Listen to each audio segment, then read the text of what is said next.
Let me straighten this stuff out a little bit. Sorry for that. Doing my little setting up.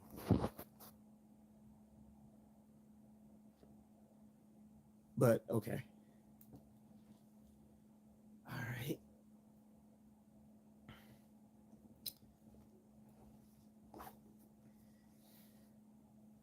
All right. Oh, so I'm gonna move this stuff out of the way. Wait, wait.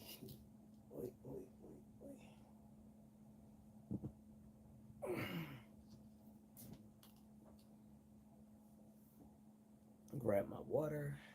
Change this light. Oof, I straighten myself out. And I'm gonna watch something while I'm on here until people come and want to chat it up with me. Um, yeah, I do plan on chatting on trolls and why I just don't give a fuck about doing high quality content for this channel because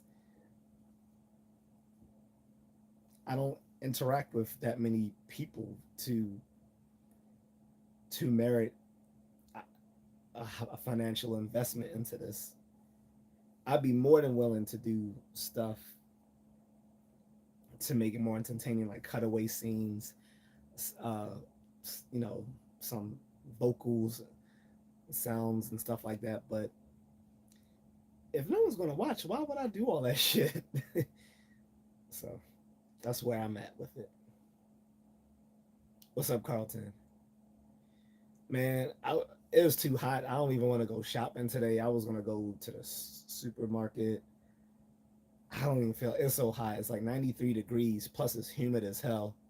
The thumbnail's hilarious. Yeah, because that's how I feel right now. I'm like, fuck these trolls.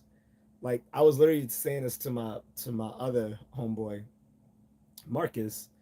I was like, dude, I'll tell you, in real life, these people who troll me online, I would I would fucking destroy them. Like I would end their lives if I had to. Like the people who go hard in the paint trolling only do it through the anonymity of a screen.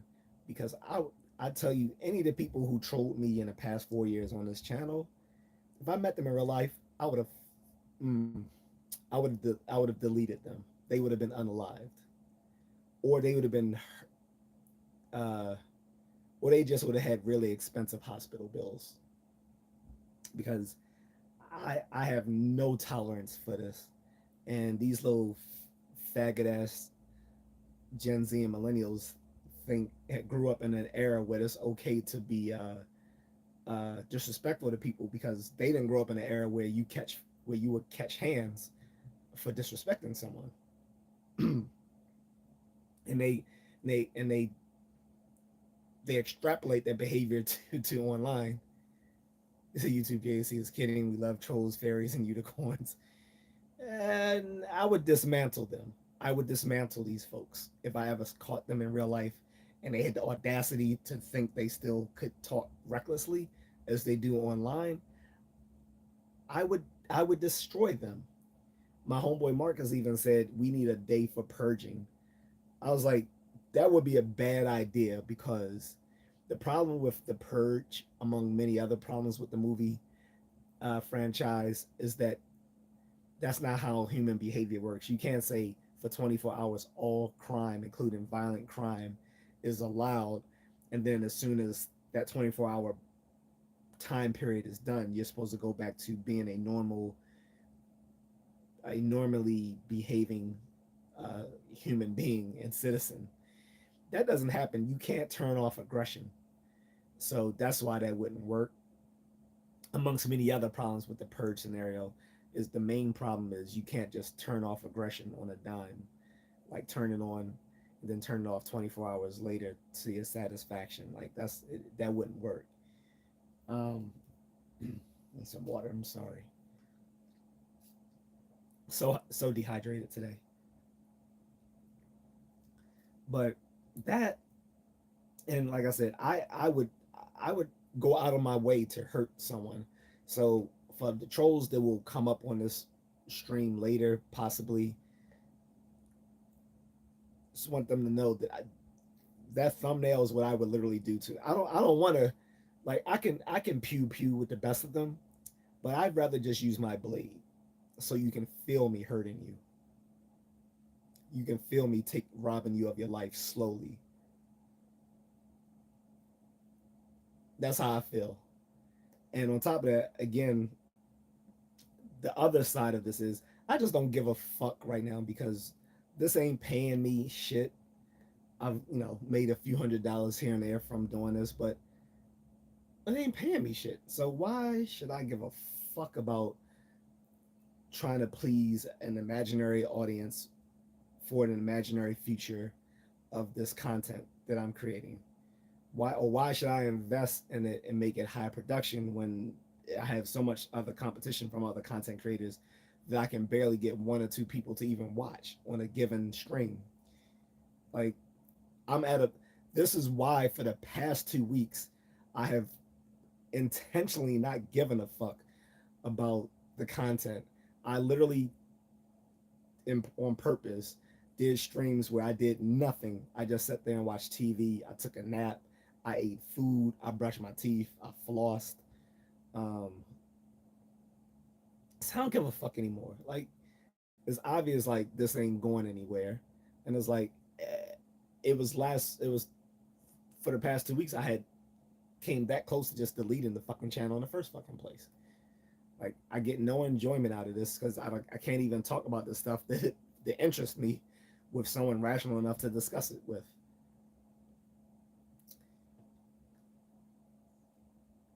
So and I realize I just may not be in a position to be a good content creator. That's completely fine. Like, that doesn't upset me to know that I may just not be able to be a content creator because I don't attract people who want to watch. That's fine. And this is what I was telling my friend Marcus 4 years ago. I didn't think anyone would want to listen to me anyway. So it looks like I'm right.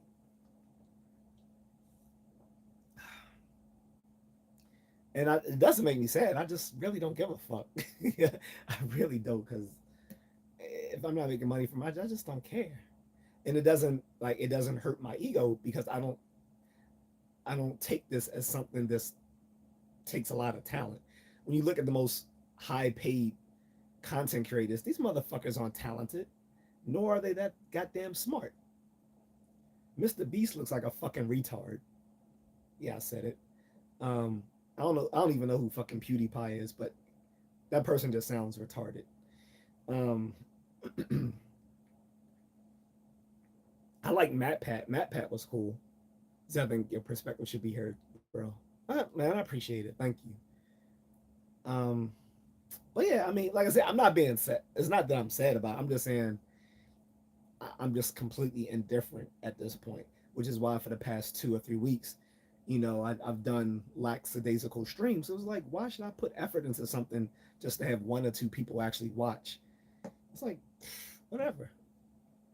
And then on top of that, the few people who do interact end up being trolls.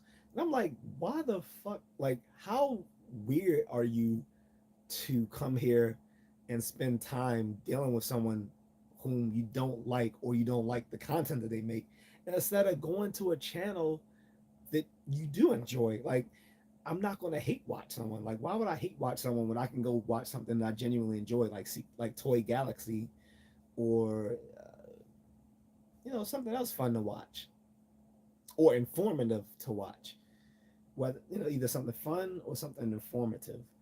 But if it's but hate watch is a weird sense of entertainment, and I don't understand why people would come and troll someone and say you suck and all this other sort of stuff instead of watching something they find doesn't suck. That is a weird thing, and it's a harbinger of low IQ type dispositions. Um, and yeah, I mean, I'm sure there's things I could do um, behind the scene to get more people to watch, to get more engagement, like getting, having some more, getting some more electronic gear, such as a camera and microphone and all that sort of stuff that I can actually walk around. Um, then if I'm traveling, I can make better content because people will probably be more likely to watch seeing me in a foreign land. Um, or showing pretty women. Like these sort of things would drive up traffic to my channel. But being smart has not helped with engagement on here. Even when I actually had someone tell me I helped them, it didn't do much. Like it didn't uh, it didn't involve someone putting down a super chat or cash app or buy me a coffee, anything like that. So at this point, yeah, I would just hack up a troll. Like if I could see one of these people calling me all sorts of slurs and this and that, if I could catch them in real life, I will put them under the ground. Celebrity gossip seems to be a popular subject on YouTube. Yeah, O'Shea Duke Jackson does that gay ass shit. Um, and I have done celebrity gossip at times, but again, I don't have the production quality to like do cutaway scenes and little hilarious sounds or stuff like that. Um, but, because it was a point where I was doing like 3 years ago. I was talking a lot of celebrity nonsense. Like I was talking about like Chris Rock and Will Smith. Um, I kept talking about Diddy and other people. Um, but yeah, when I tried to do stuff that was smart stuff, that got like no engagement whatsoever. So like I said, I don't even think very highly of successful content creators because you don't. It's not something you have to be smart to do. You just have to have the time and the equipment and a good team. That's it. Now there are some genuinely smart content creators like Kevin Samuels was genuinely smart, as is MTR or Mediocre Tutorial and Reviews. He's a genuinely smart dude. But for the most part, the most successful guys, they're not talking about anything that's uplifting or insightful. Um, they got good production. They got a team that cuts up the content for them. You see, unfortunately, anti-intelligence is the trend. Yeah, anti-intellectualism is definitely um, on the rise or has been on the rise. And yeah, most content creation. If I was, if I was to just be as ghetto and stupid as possible, I'd probably be at 10,000 subs right now. Instead, I'm only at 2,100 subs. But I bet you if I was less articulate, I was just very rough hewn and ghetto, um, and I just did nothing but create content all day long, I probably have some modicum of success compared to where I am now with just a meager 2,100 subs. And I even promised like, hey, once I get to 10,000 subs, I got something I can do for you guys, or let every time I set out like a possible benchmark. There's a movement called brain rot. Shaking my head. Yeah, most content creation, most of these, most of the YouTube and TikTok content is brain rot. Snapchat as well, Instagram.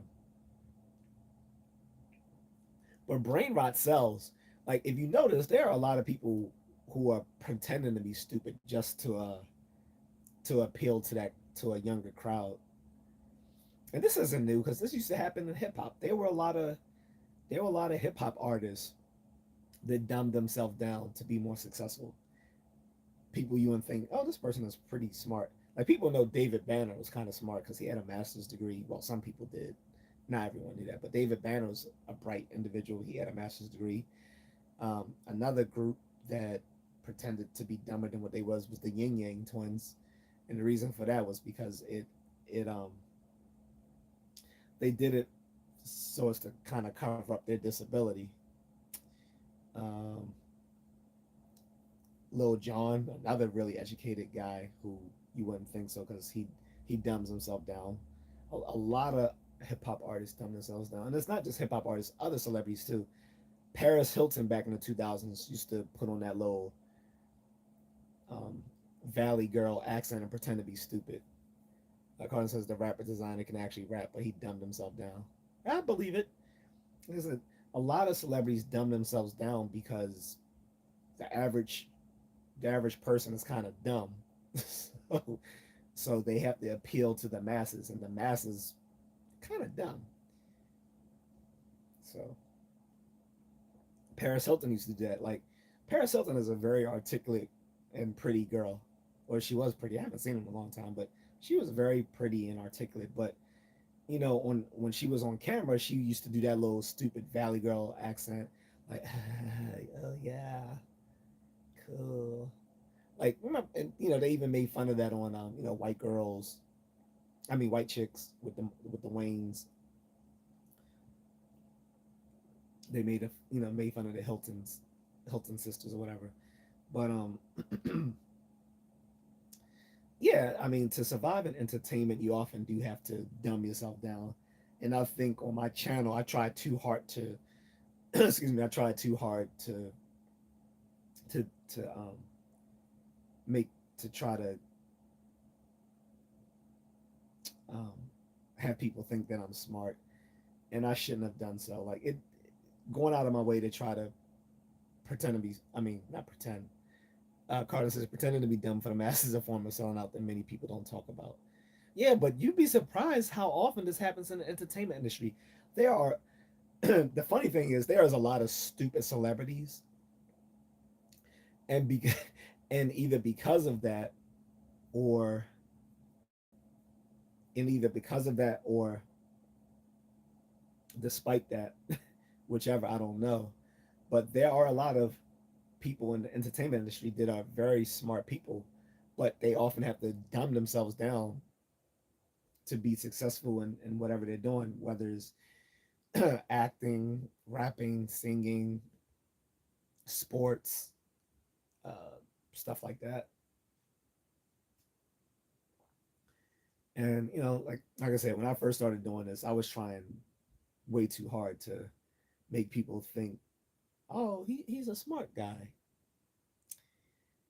And what would have been smarter of me to do is to, and I know you said this is selling out, but hey, if it led to me making money off this, that I could actually make this like an actual job as instead of just a hobby that occasionally pays me, I would do it.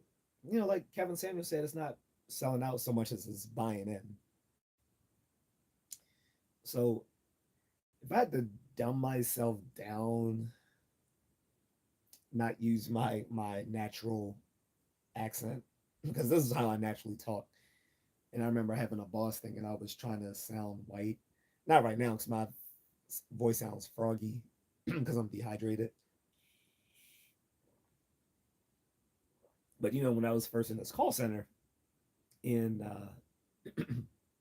Lutherville, Timonium, part of Baltimore County, you know, the guy, this bitch ass dude named Clarence, um, was accusing some of us of trying to talk white on the phone. He's like, stop trying to sound white over the phone. Just talk, you know, your regular way. And I think that was also, and I think he was aiming at me particularly, not only me, but he was definitely you know, sending shots at me. And I was like, well, I can't speak for other people, but this is how I genuinely talk.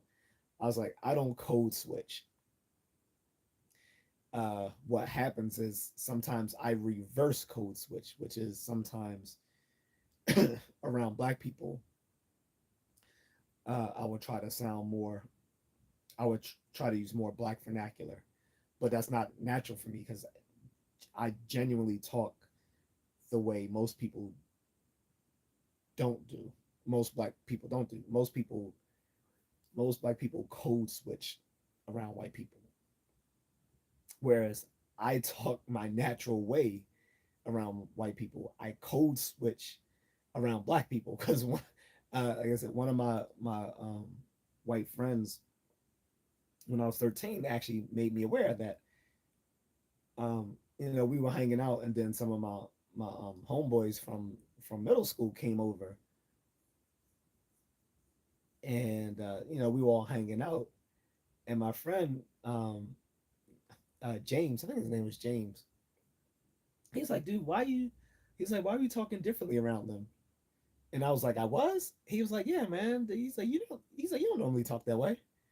I was like, I didn't even realize it, but it's hilarious because people always talk about code switching, but the funny thing is I reverse code switch. So again, around black friends, I end up code switching using more black vernacular around them, whereas I'm actually more comfortable in a mixed or in a mixed crowd or a crowd of white friends or colleagues because I can just talk my normal. I can talk the way I normally do without someone accusing me of sounding white. I'm serious. I know it sounds funny, said reverse code switching, but I'm so serious. Like I used to be so because you gotta understand because coming from coming from the Midwest where I went, some I used to have like mostly white friends at this particular school in elementary school, and then we went to middle school. I mean to junior high school because we didn't have middle school there. We had junior high, and I still it was so I had the black friends I knew at the black school I went to, including my best friend. Then I had all my white friends from the elementary school I had then transferred to before junior high started, and sometimes I got it there a little bit too from some of my black friends. But for the most part, because I had my white friends there, I could just talk the way I normally did around them because that's how I grew up talking amongst them in elementary school. And moving back to the East Coast to like a ghetto part of the suburbs of right where this Baltimore City ends and Baltimore County starts, is you have a bunch of people who kind of just made it out of the city, but they still have their little hood ways about them. And so some of these kids would tease me about how I talked, and I felt so self conscious for the fact that I was just speaking standard English, which is crazy. That's crazy, right? Like I'm feeling self conscious about speaking standard English, but that's how I felt for a lot for some Gen X kids in the 80s and 90s, going from in the era where school integration was pushed more heavily. School integration was pushed very heavily um, in the 80s and 90s, where it really isn't today. And so, like I said, I found myself going from an all black school to an all white school, then going to a junior high where I had the mix of both my all my white friends and then some of my black friends I had at the previous school. And I just learned I just grew up talking standard English amongst my white friends, and it just seemed normal to me. And the way the black vernacular my black friends spoke actually seemed aberrant, whereas usually the reverse for black people, like speaking black vernacular for them, feels the norm, and having to switch to standard English, a code switch, is aberrant for them. Even this even happened recently. Well, not recently, but even like recently in my work in my adult life. So working again at this call center, uh, like 10 years ago, and I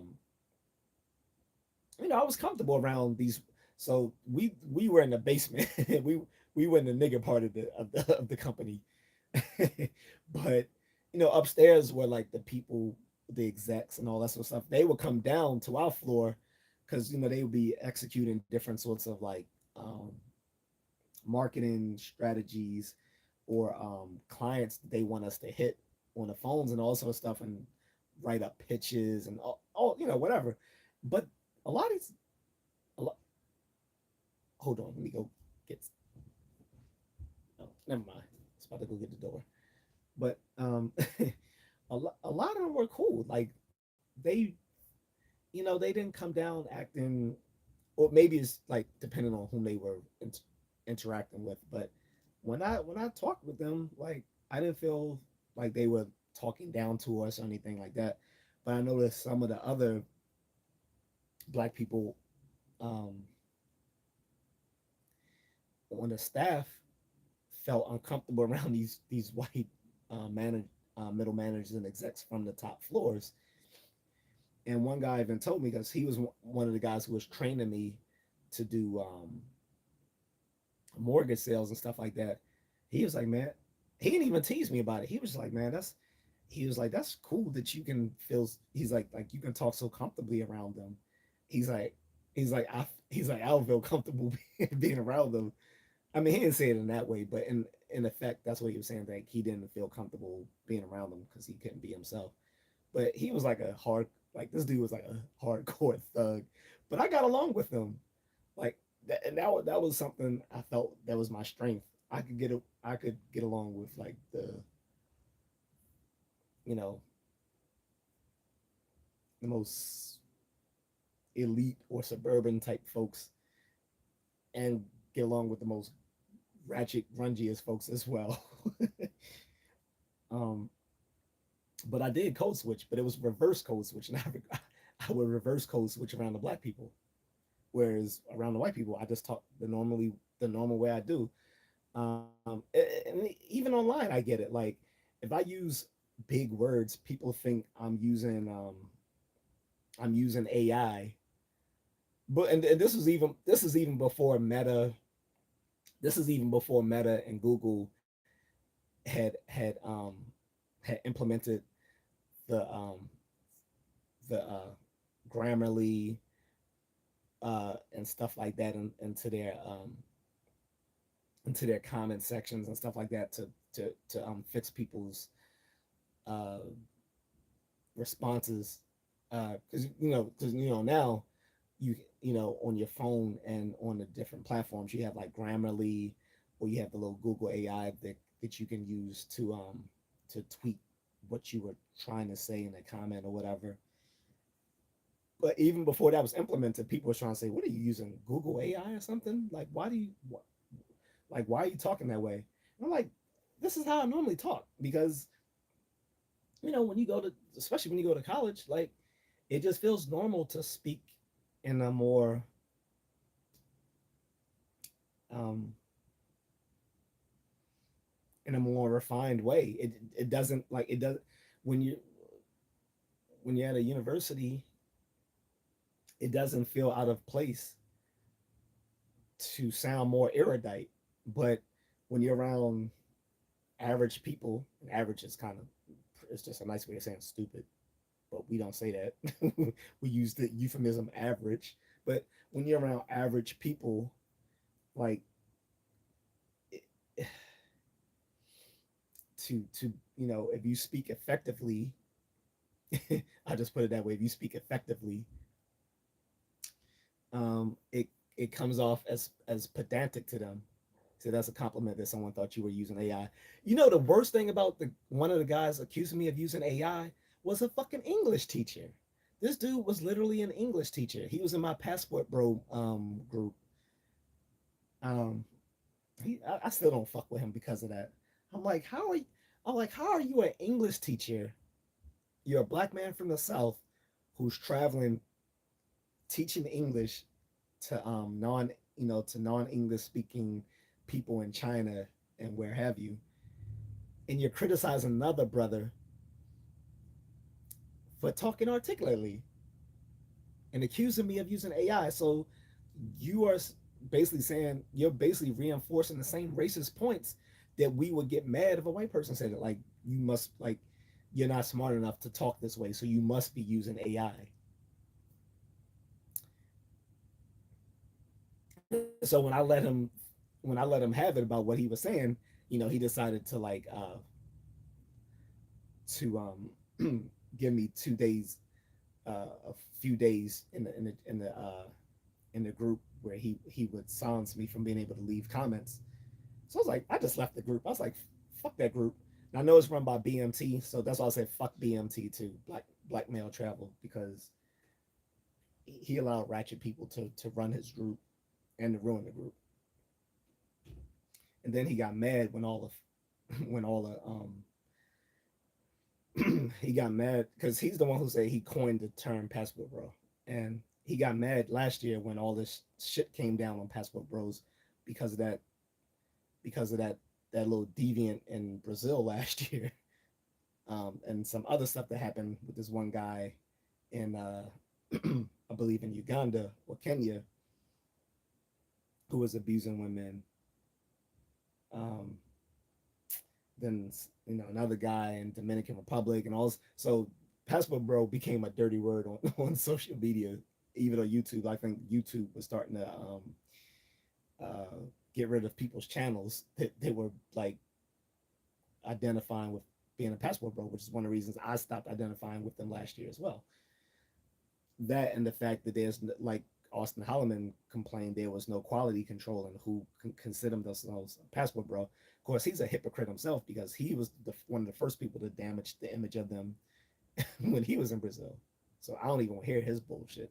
He's right, but he's the wrong messenger for that because he was a part of that problem as well. In any case, um, but shout out to Austin though. But he's grown from that. That was like 4 years ago. I mean, he was young. I think he was like 23. Then I think he's about 27 now, maybe older. And I think he got married in Africa as well. But anyway, point being, this dude is a passport bro. He's educated. He's a freaking English teacher, and he's literally accusing me of using AI before there was like the ability to do so. By the way, um, just because and another thing was he was doing that to deflect from the claims that I was giving. Like instead of addressing what I was saying, he deflected on how I was saying it. Like, oh, you must be using AI to write your comments, irrespective of whether I was, which I wasn't. You should have still answered me on the merit of my comments, which he never did. Instead, he just tried to get me out of character, so then he could just say, "Oh, you being emotional," so then he could just, you know, block me from responding in the group. And that's a tactic I've seen him do with other people as well. Danny Flights or whatever the fuck he calls his bitch ass. His fuck him. This nigga caught the clap in Pattaya, Thailand, fucking some whores, and tried to normalize it by saying, "Oh well, don't act like this hasn't happened to you." No, nigga, this doesn't happen to a lot of people. Especially because a lot of people wouldn't go to the largest red light district in the world. I don't care what Richie Mack says. That place is that the place is a cesspool, and everyone knows it, and that's what it's been known for the past 30 or however many decades. It's always been known as a cesspool of a place for easy, cheap sex with a bunch of Thai whores. And he used to always try to defend it with like, yeah, not everyone but Thai is like that. And he actually had to admit on a recent video that he did with this lady he goes to see named Shu Yi or whatever her name is, who runs a barbershop in Pattaya. She even admitted, she was like, no, most of the people in Pattaya are pay for play. And many of us have said this for years. Yes, most of the women in Pattaya are pay for play. Just because they're not working in a bar or they're not freelancing doesn't mean they're not pay for play. A lot of the women, even you see working, who have conventional jobs, are still pay for play. Because it was like, think about it, it's the largest international red light district in the world. A lot of these people who live there aren't originally from Pattaya. They moved there. So if they're not willing to sell pussy, they wouldn't be in Pattaya in the first place. They would go somewhere else more respectable, like Bangkok. So yes, if someone, especially if they're not even originally from Pattaya and they move to Pattaya, they're selling pussy. Anyway, my going back to that point was that Danny Flight caught a fucking STI while he was fucking whores out there and tried to normalize it, saying, "Don't try to act like this doesn't happen to you." And I was like, he's one of the problems for the Passport Bros. Like, or he would tease other folks saying, some of you guys criticizing us for, going out and and banging a lot of women must have a low libido, because why wouldn't you be doing that? Like, because people probably have other goals when they travel besides just getting as much cheap snatch as they can. Not to mention, some of us could get pussy here in America, so we don't feel that we gotta prove something when we go overseas by getting as much pussy as we can, because we weren't losers back home, which is actually an actual term in East Asia. I think it started in Japan, and people in Thailand and the Philippines started using it as well. It's called LBH, loser back home, which is, they can, these girls aren't stupid. They can tell that a guy was lame in America. Now he's just getting as much cheap sex as he can, because he can just flex with his wallet. When But they know this person doesn't really have much charisma. He doesn't have much riz, right? Um, the girls can tell. They're not dumb. They may still fuck the guy because he's paying, but again, that's a term that started in Japan, LBH, loser back home, and it spread to other East Asian countries. um, because the label fit a lot of these guys coming there, like Danny Flight, who, by his own admissions and many of the comments on the Passport Bro group, said that the way he dresses and acts back in America would probably make him a cornball. Because, by the way, he dresses in like military fatigues and berets. A nigga walking around, I'm not lying, this nigga walks around in a beret for no reason. When I was in the army, I didn't even like wearing my fucking beret. This motherfucker wears the beret for fashion. It's like, yes, he would get clowned hard in America walking around in military fatigues and berets, looking like someone's Vietnam vet uncle that can't let the past behind go. They can't let the past go. That's how this motherfucker dressed. But he's never served a fucking day in the military. That's just how he dresses. He looks fucking corny and as fuck, and he's goofy. Like, he fits the LBH description, and he wants to normalize. You know, I don't give a fuck if you want to get your dick wet overseas, by all means do it. Do whatever, but don't glorify that on social media and then get mad when people attack you for it. Looking like stolen. Yeah, he exactly looks like stolen valor. Like like some of his little field jackets will even have like little fucking medals, or like little not medals. I'm sorry. Will have like the ribbons or the patches on it, because he looked like he probably bought the shit at the army surplus store, or maybe bought it off eBay from that was like used, like used clothing from actual veterans. Um, Fucking corny as shit. So fuck Danny Flight or Danny Madness or whatever the Madness Flight. No, he even goes by Danny Flights on Facebook, but I think his YouTube channel is called Flights Madness or something like that. Fuck him. And I don't care if people tell him. Fuck him. He can't fight me. Bitch ass stolen valor, brave faggot ass looking ass nigga. Catching a fucking disease, catching a disease, fucking raw dogging bitches in Pattaya of all places. That is not somewhere you go raw dogging bitches in Pattaya, Thailand. Like imagine, like to put it in perspective, imagine the sleaziest place you know in your respective wherever you live. Imagine like the sleaziest place you know wherever you live. That's Pattaya's that times 10. Now, like there are some family friendly parts of Pattaya, but that's usually during the daytime.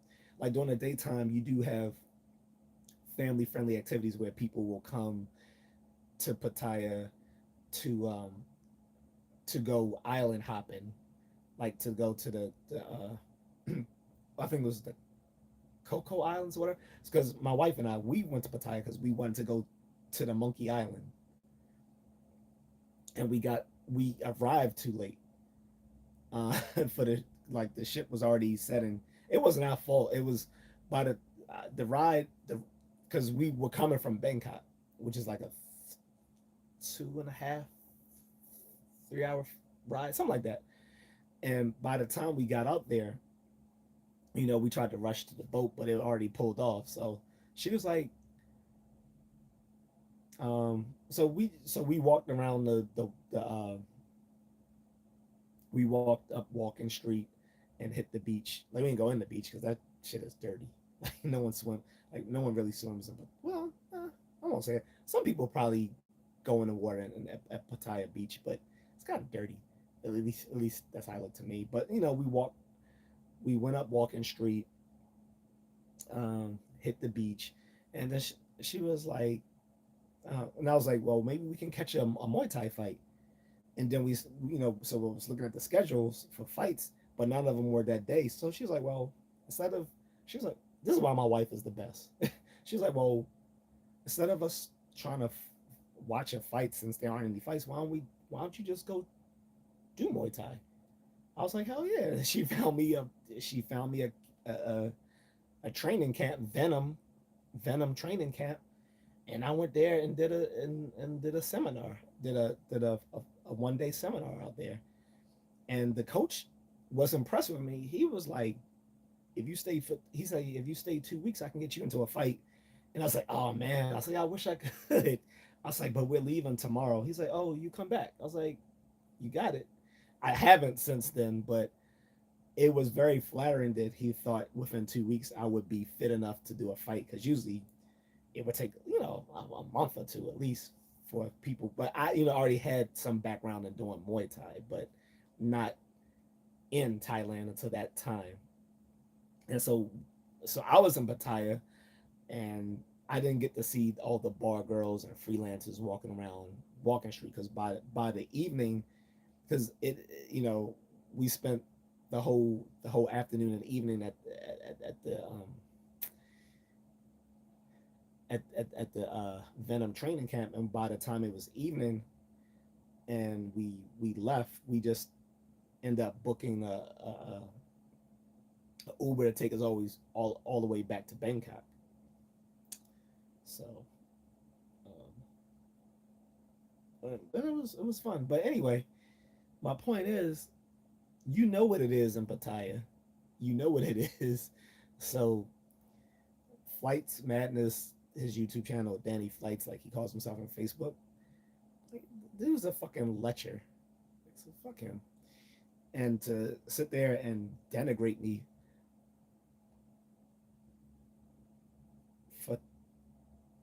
for just using standard English and maybe using a few so-called big words.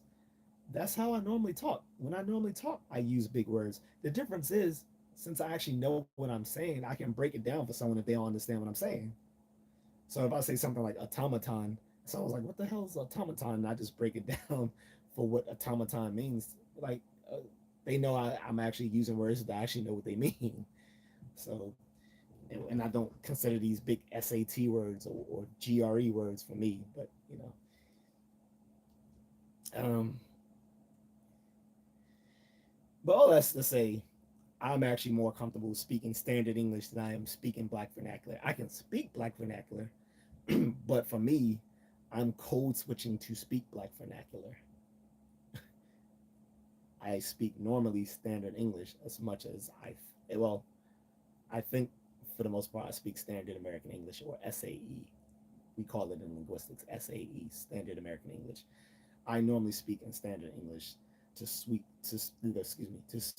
Black vernacular, I have to reverse code switch, and that normally happens when I'm around Black people, and I think that happens subconsciously because, like I said, my friend James, back when I was a teenager, pointed that out to me, that I did it around my Black friends, and I wasn't even aware that I was doing it, which is usually the opposite for a lot of Black people. They code switch when they're around white people to speak standard English, but my default is standard English. A lot of Black people who grew up predominantly in Black communities, their default is Black vernacular English, or called AAVE, or BVE, or was also called Ebonics. But in linguistics, they usually just call it African American vernacular English or Black vernacular English. I say Black vernacular English because I don't like the term African American. I'm Black. I'm not African, so whatever. Um,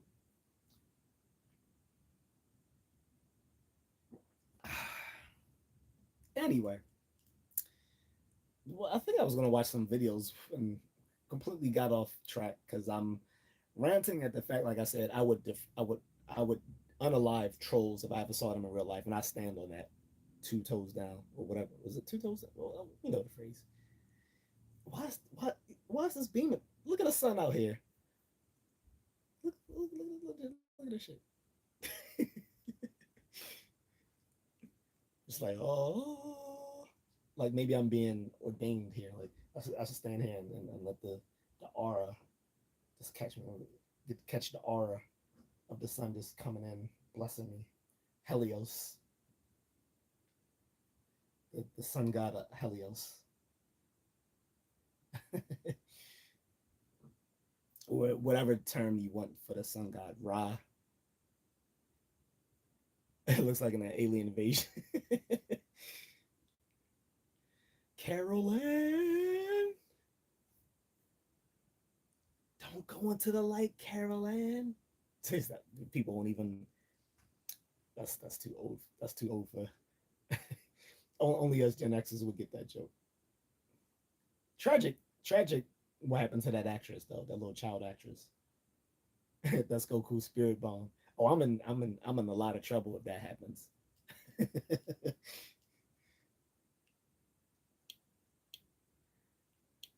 Man, but oh, Raising I might as well watch the last season of Raising Kanan. Did that start this? Hold on, let me see that started. Did that start today? I thought that starts Sunday or something like. Well, I think that starts Sunday.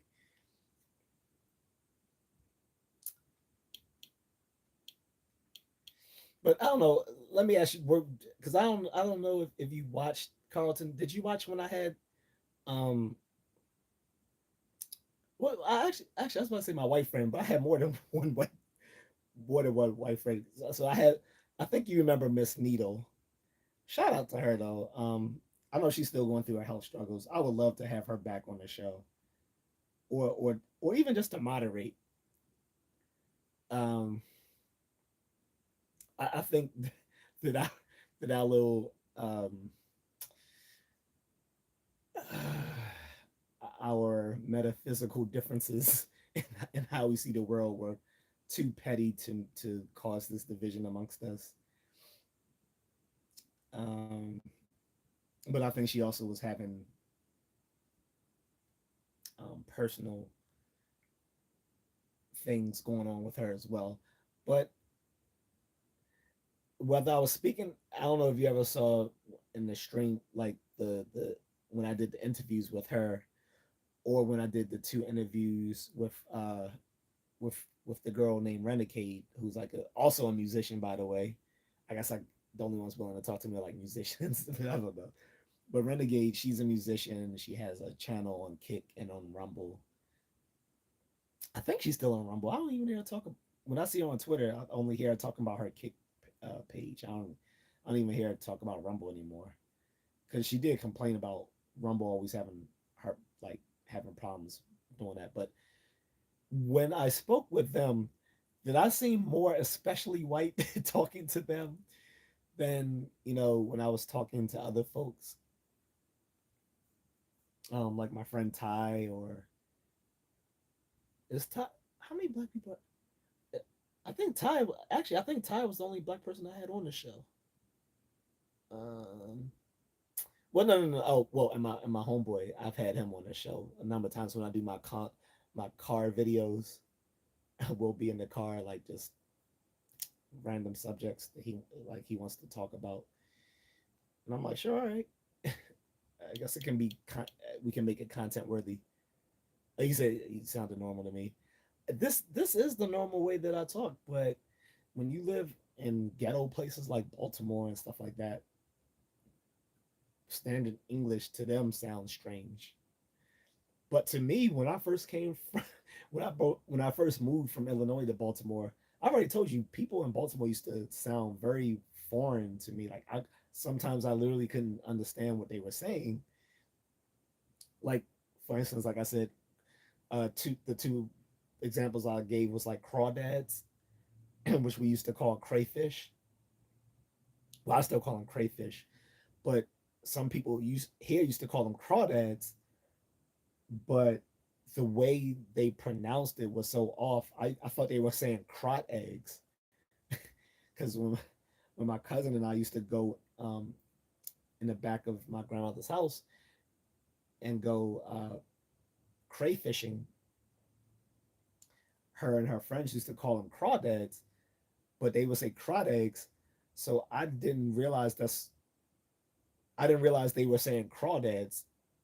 To me, I thought they were just saying crawdads. I knew they meant crayfish, but I didn't know what they were trying to pronounce was crawdads. They were calling them crot eggs. I thought they were calling them crot eggs. And then the other example was the Chinese takeout with the noodles and the way they used to pronounce it because it's a dish only made in Philly and Baltimore. And people don't realize there's a strong connection between Philly and Baltimore because they're so close to. I mean, because Philly's only an hour and a half away driving, but it seems so much farther away for some reason. I guess they seem so much farther away because we're in two different states. But Philly is literally only like an hour and a half away from Baltimore. Anyway, um, and we share a lot of stuff. Like we both had that dirt bike culture amongst the YNs. We share a lot of similarities, and one of the things we share is that Chinese takeout food with the thick noodles. Um, I forgot what it's called, but it's actually kind of delicious after I tried it. But they can never the way they pronounce it was so off. I'm trying to remember the name of it. Um, uh, I can't remember the name of it, but they for literally like 20 for literally like 25 years. Mm, no, almost 30 years. I can never find this on a Chinese takeout menu just simply because they mispronounced it. And when I realized what they were actually trying to say as compared to what they were actually saying, I saw it on most of the Chinese takeout menus in this area. Maybe not in DC, but I saw it on the menus in Baltimore. And so I tried it several times. I was like, oh, okay, this is actually pretty good because you could get it. I think chicken, beef. I think it was a vegetable version as well, and maybe shrimp. But I tried both the chicken and beef one. They were all right. But it was just funny that it took 30 years to find it on the menu simply because people here were so bad at pronouncing it. And to them, I was the one who sounded like I couldn't talk because they weren't used to people speaking standard English outside of the black community. I mean within the black community rather. And so then I would even be called corny or you trying to sound white. I remember one girl over the phone. I was like 16, maybe 15, I think 16, before I moved with my father to the Washington area, to the Washington suburbs, Silver Spring, Montgomery County area. Before I moved out there, I was like 16 or something. I was hanging out with my homeboy who was from Buffalo, New York. So we had that connection because we both spoke with a more north northerly accent than people in Baltimore do. I think the best description of a Baltimore accent is someone from New Jersey who has Down syndrome. That's what people from Baltimore sound like. They sound like someone from New Jersey with Down syndrome. But uh, I'm joking somewhat. But people in Baltimore can't speak worth shit. And there's been a slide over time linguistically where the Baltimore dialect has taken on a more southern phonetic uh, um, expression. But anyway, um, raising Canaan. But mm, mm, mm. Yeah, I couldn't. I thought they talked so weird. Like even some of my cousins, like I said, sometimes I couldn't understand what they were saying, and this happened to me again when I went into the army. So when I was stationed at Fort Gordon in Georgia, no, even before I was stationed at Fort Gordon, Georgia, I'm sorry, when I was still in basic training at Fort Jackson in South Carolina, a lot of these guys, uh, a lot of the brothers were from the deep South, particularly like Atlanta and other parts of Georgia. And for like the first couple of weeks in boot, I literally couldn't understand what they were saying. It sounded like everything they were saying was garbled up. So I rarely talked to them because I could not understand what they were saying. They probably thought I was like being aloof or trying to be white. I don't know. They never said any like they never said anything derogatory towards me. But once I could actually understood what they were saying, I was like, these dudes are funny as hell. I was like, okay, these guys are funny. Like they were. I was like, man, they are mad cool. But until I could understand what they were saying, it was like they were almost talking, and it literally sounded as if they were speaking another language. And then once I was around them enough, I guess I think I was able to mentally parse their words. And once I was able to do so, I was like, these guys are funny. Like these guys, I was like, these guys are cool as I don't know what. Um, but yeah, when I first spoke to them, I could not. It sounded like these dudes from Georgia were speaking a completely different language. um, and that's how it sort of felt a little bit when I first moved from Illinois back to the Baltimore area. Um, as a teenager, when I was 13, I was like, what are they saying? Like even my cousins, like I could not understand. Like sometimes I really couldn't understand what they were saying. I was like, huh? And they would repeat it, and I still wouldn't understand. So I would just pretend like I knew what they were saying, or I would use context clues to grasp what they were trying to say to me about certain stuff. Because sometimes I literally couldn't understand what they were. I literally, excuse, literally could understand what they were saying because it sounded so garbled to me.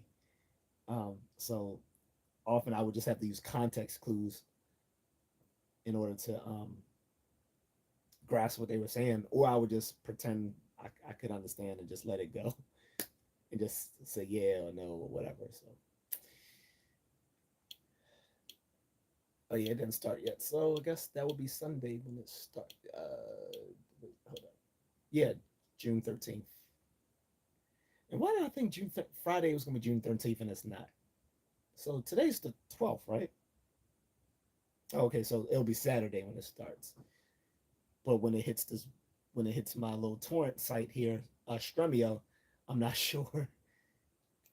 It might not hit till Sunday, even though it airs on Saturday.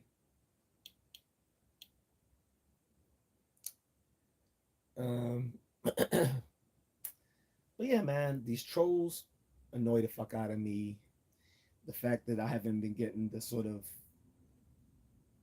um, reception on this channel that I wanted. Um, it was initially a little bit demoralizing,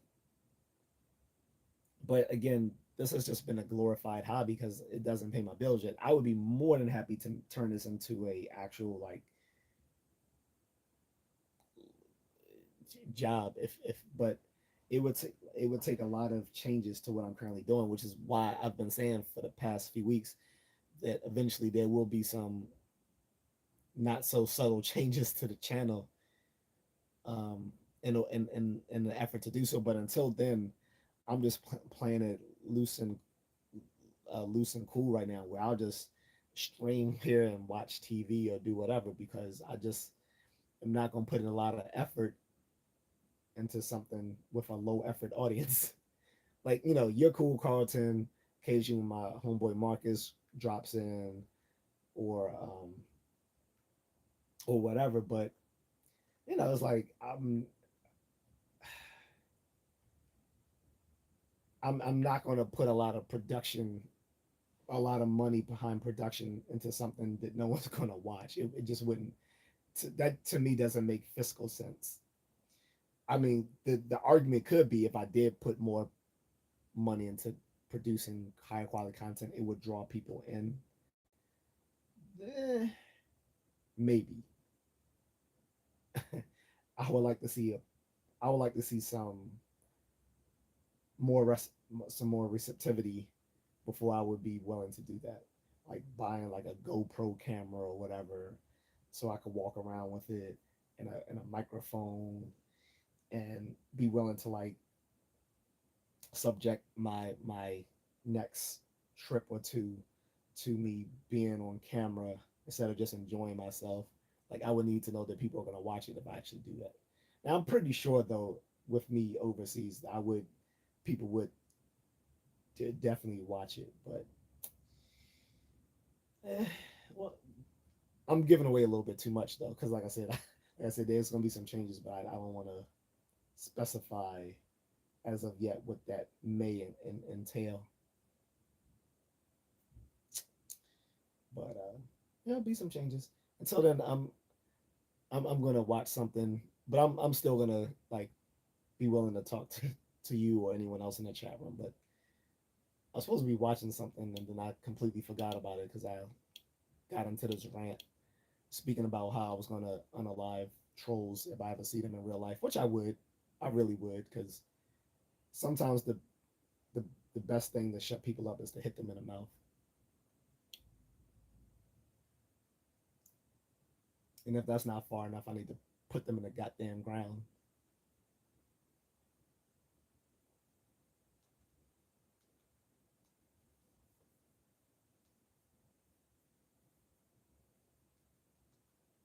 Ooh,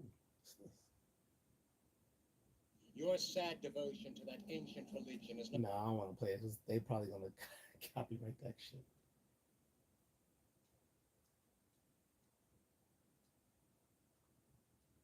I'll play that for later for myself.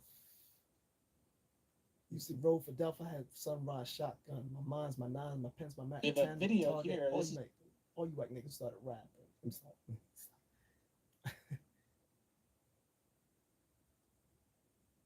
Oh no, Baltimore's about to do another proposed property tax. That's why I'm glad I'm leaving Baltimore City.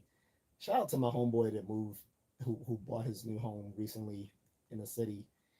I think that was a risk. I think it's a gamble because he moved into a new When you're the a sickest, new the up and hospital coming monopolies hit you neighborhood, with and 300% you never know how markups. that's gonna Big go. Pharma just increased the prices of However, move 350 into an drugs. established community, Everyone higher than like just inflation. on a They're why just America's health as a insurance matter of like providers have Norman, fueled real by estate bad common coffee and sense, sack lunches. it's better to buy the Norman worst house in grinds the best late into the neighborhood night. than buy He the works best on house in the worst Saturdays for neighborhood. his friends So, and for you. Norman's the underdog. so if I was gonna move into the city, which I fucking never would do, it would at least be in some little established place. like Canton or somewhere.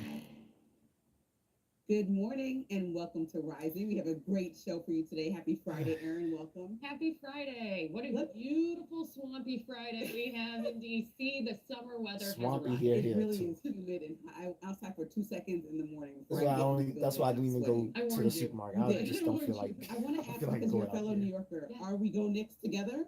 Knicks in 5. Okay. And I do want some. And I want Go some fruit Knicks. snacks so bad. I want some I fruit got All right, snacks. guys. We You have a could good show say this today. is Knicks blue. Fruit That is snacks. You could Buy me a also say Powerball this is Team ticket. USA blue because we have the World Get Cup some this fried evening. chicken. Yeah, I Yes. know that's Always Team stereotypical, but USA, fried and they're chicken going to is be showing delicious. it I around the don't National laugh. Mall. They've got a big setup out there for the whole weekend with FIFA World Cup, so we're excited. All right. Well, I want to check that out with Kinsley for sure at some point before this World Cup is done. Yeah, exciting times here in DC. And as we know, there's a lot going on. So, Lindsay, what's in your lens? All right, let's get to the news. A headline from Politico caught my attention yesterday. It said, quote, knives are out inside the White House. Now, after reading the reporting from Politico's Dasha Burns, it seems President Trump is becoming increasingly isolated in his own administration. So Burns You will reports want that to believe tensions that. are boiling over between the White House, congressional Republicans, and even some of Trump's own advisors. According to people close to the administration, the president Mind you, this comes from someone who has TDS. She's been accused multiple times of having Trump standing in the derangement way syndrome. of parts So of his agenda. she will To always advisors whose post. She will political always make her little recommendations editorial haven't trying delivered to the show the results that worst he wanted. things are The happening for latest Trump when they flashpoint centers around the really position are. of Director of National Intelligence. So last Because you month, can say, Trump's because you decision to can replace literally Tulsi say Gabbard there's with tensions housing official within Bill a Pulte presidential as administration acting of DNI any sparked administration. immediate backlash from There Republicans was on stuff Capitol that went Hill. on in the George W. Many of Bush whom administration, questioned the why Obama someone with administration, no the Biden intelligence administration, background was being the placed Clinton in charge of administration. coordinating Like, America's intelligence whatever. agencies.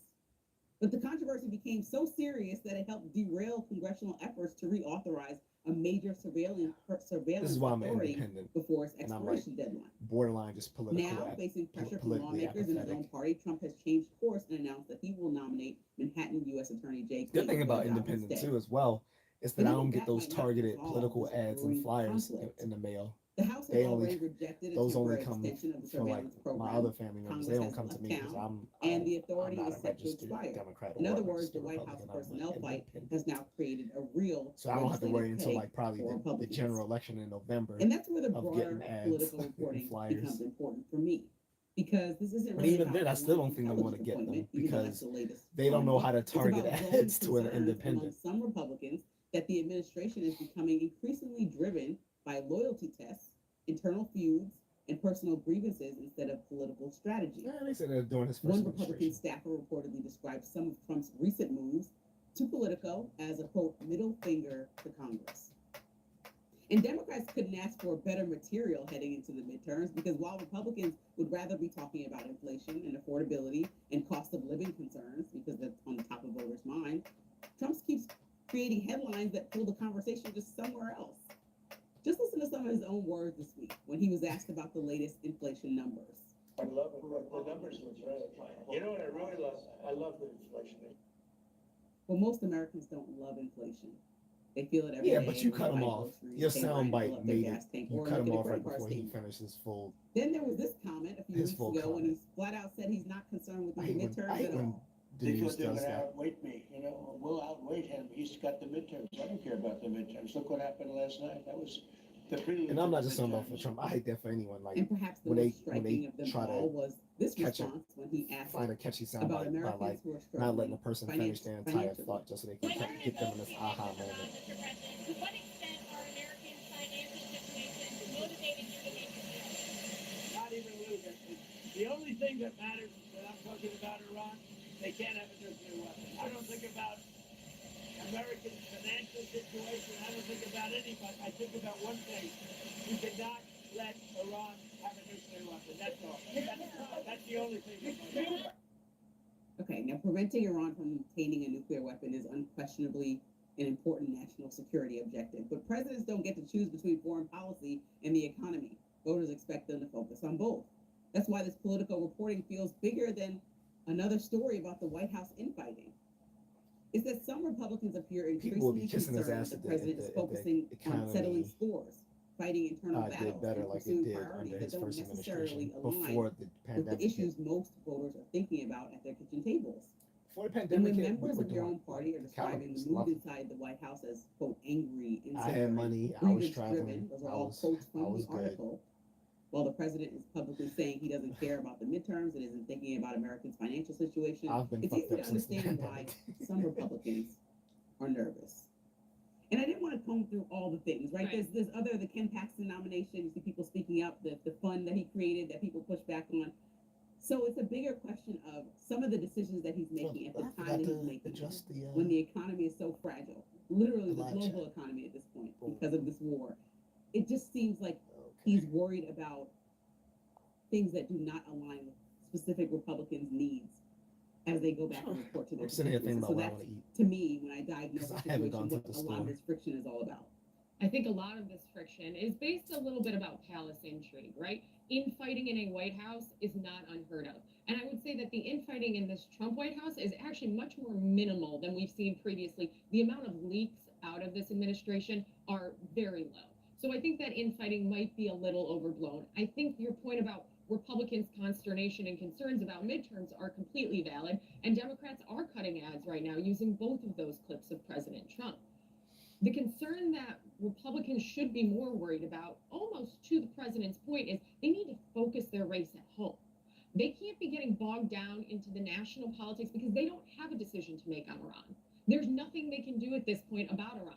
So they need to be talking about costs and about energy prices and about what they're doing for their constituents and localize it at home instead of continuing to have to ask and justify what the president's actions are. Everybody has to run their own race. And politically driven and motivationally speaking for the president, they're sitting on about $300 to $400 million in the presidential political operation for Trump. So when it comes to strategic Speaking of which, people political were mad at me decisions, today they because spent $10 million in Indiana on said six congratulations to Elon Musk state becoming the senators who first went against the president. trillionaire in They the are world. calculating politically where to spend I their mean, if money you don't like to Elon have Musk, a party that imagine will he's still reflect the contributing to president. society Not the with first time they've done it, but SpaceX, it's a little bit different this with time. a record-breaking My question for IPO Democrats, of though, is SpaceX are they that going to be able contributed to to the stand a economy. message? Because they're On top not of that, great at it. regular And you have employees Hakeem have Jeffries, become who millionaires you at still that have Democrats who company. are continuing to be outside the ICE He's newly facility minted about in New 4,000 Jersey. new You have millionaires Hakeem just working for Jeffries, his who company. continues to lambast everybody from the podium, and it's So he's stoking contributing horrible to rhetoric, society and as not back opposed down to from it. He's not. some trust And we fund can talk baby about it, but getting can their Democrats fourth stay on message? fucking Because master's Republicans degree can in hand them every gender opportunity in the world, gender and Democrats equity or can some still fumble the bullshit. ball on the 1 yard. For sure. Complain And there's about always been a conversation about how does he the get to whole do this? lockstep Because he theory of it contributes all. to society. Republicans get in line and then lockstep eventually and just march ahead. Democrats have a lot of, oh, I believe that from my purview. I feel like Republicans know how to fall in line. And when they don't, we're seeing It's people funny, just too, fly 'cause away. We're seeing Elon, Kamala Harris 12 years ago, possibly he was a still running. darling We're of the left. seeing AOC shooting up. Like, all these people are not in line with what the It's next just Trump strategy is. And I derangement think syndrome. even if, let's say, You Kamala like Harris Trump, then all of a becomes sudden candidate, we're you still going to have everything chatting from everything people a lot of previously liked people about you outside of just that goes trying out to the challenge window. it, as opposed to when no one wanted Trump to be president of the Republican Party. No matter how Eventually, much they you were got down in for the line. They're like, leftist now cause at everything he's some doing, they're point. supporting. And to bring it Creating back to what we were talking about, you say that electronic Republicans should go home vehicles and talk about inflation, you know, talk about the economy. saying the right things. I think the doesn't question matter. is going to be, or Or even you talk like about Trump? Oh, immigration for you're, Democrats. They should go home and talk about that. you're The question is evil. going to be for Democrats in this situation with legislation that's passed, like the $70 billion fund for immigration enforcement. How do you continue the messaging? You But shut the down the fact that he government. fled Nothing from that you South wanted Africa in when he was oversight was 17 added to because he that didn't bill. want to get conscripted Why is that a problem into the for South Republicans to African do? army Because common during sense reforms were apartheid. necessary and needed according to the 65% of Because Americans he in Poland disagreed. thinks that ICE went too far He wasn't against when they were in being American cities. cons- There's also the truth he wasn't that against Democrats weren't military doing enough on conscription. He was immigration against when Joe he was Biden against was in office. apartheid. How do you and he level that knew that messaging and say, we that asked for all body the white cameras. They young couldn't white even say males were yes to that, conscripting to mandated military in service writing. were Yeah, We asked expected for to no uphold bombarding churches. You know, the same way apartheid you to want the John Lennon point in where a they had church. to sometimes They get couldn't do that. violent Like this with is black exact South messaging and Africans. how it should go. And I don't even But no one hear gives him that. credit And for I'm that. trying to line it up for For you saying that right he now. left South Right? Africa That's because he simple. disagreed I'm with not one to give apartheid and he didn't Democrats want to like be conscripted messaging into advice military on service this because where he but had the to way you basically win is uphold you give the a apartheid. preconceived notion and you affirm that preconceived notion. to He said people, this. right? He's That is talked what about you this you before. continue to do in messaging, right? Like Graham Platter, everybody knows he's a stone cold weirdo now. That is baked into the pie.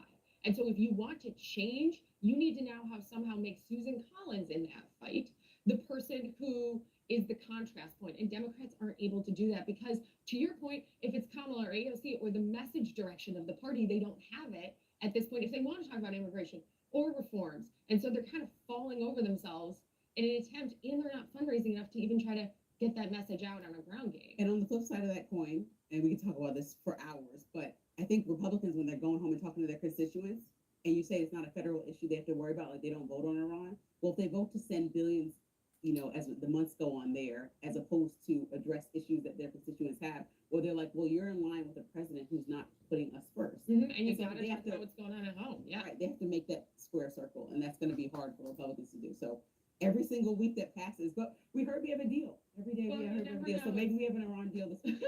President Trump signaling we're on the verge of a deal. Look at that with Iran. All day. But he said it before. So the latest from the Middle East coming up. We're going to be right back with that.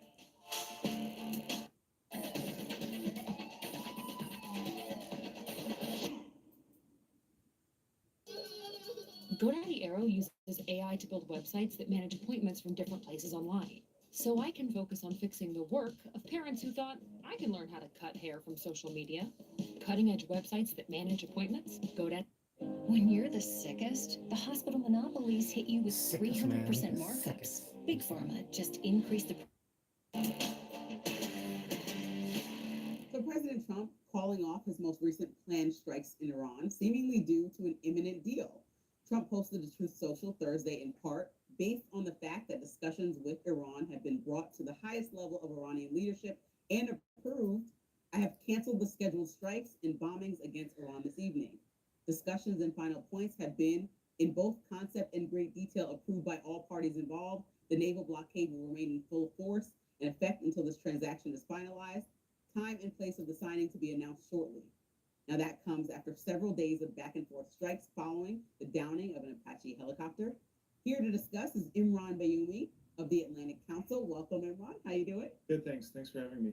So I just got to start with the deal. Are we closer than we were 2 weeks ago, a month ago, yesterday to a deal? The language sounds stronger, but it has sounded strong every time we've heard this language. I don't think anyone knows. I think the president has said time and time again, a deal is imminent. He's also said time and time again, an increased attack is imminent. So we will really just have to wait and see. I would say that both sides, Iran and the United States, want a deal. This war has been taxing for both parties, and they want an off-ramp. It's just these are really hard topics that take a long time to negotiate, and we'll see how fast something can come together. One of those hard topics is the conversation around Israel and Lebanon and whether or not that would be included. Are you hearing anything right now that indicates Lebanon and Israel, that portion of the fighting, is going to be in this Iran deal? I know that the United States has seen it as separate. So exactly, Iran has tried to tie these two fronts together. Israel and the United States have tried to keep them separate.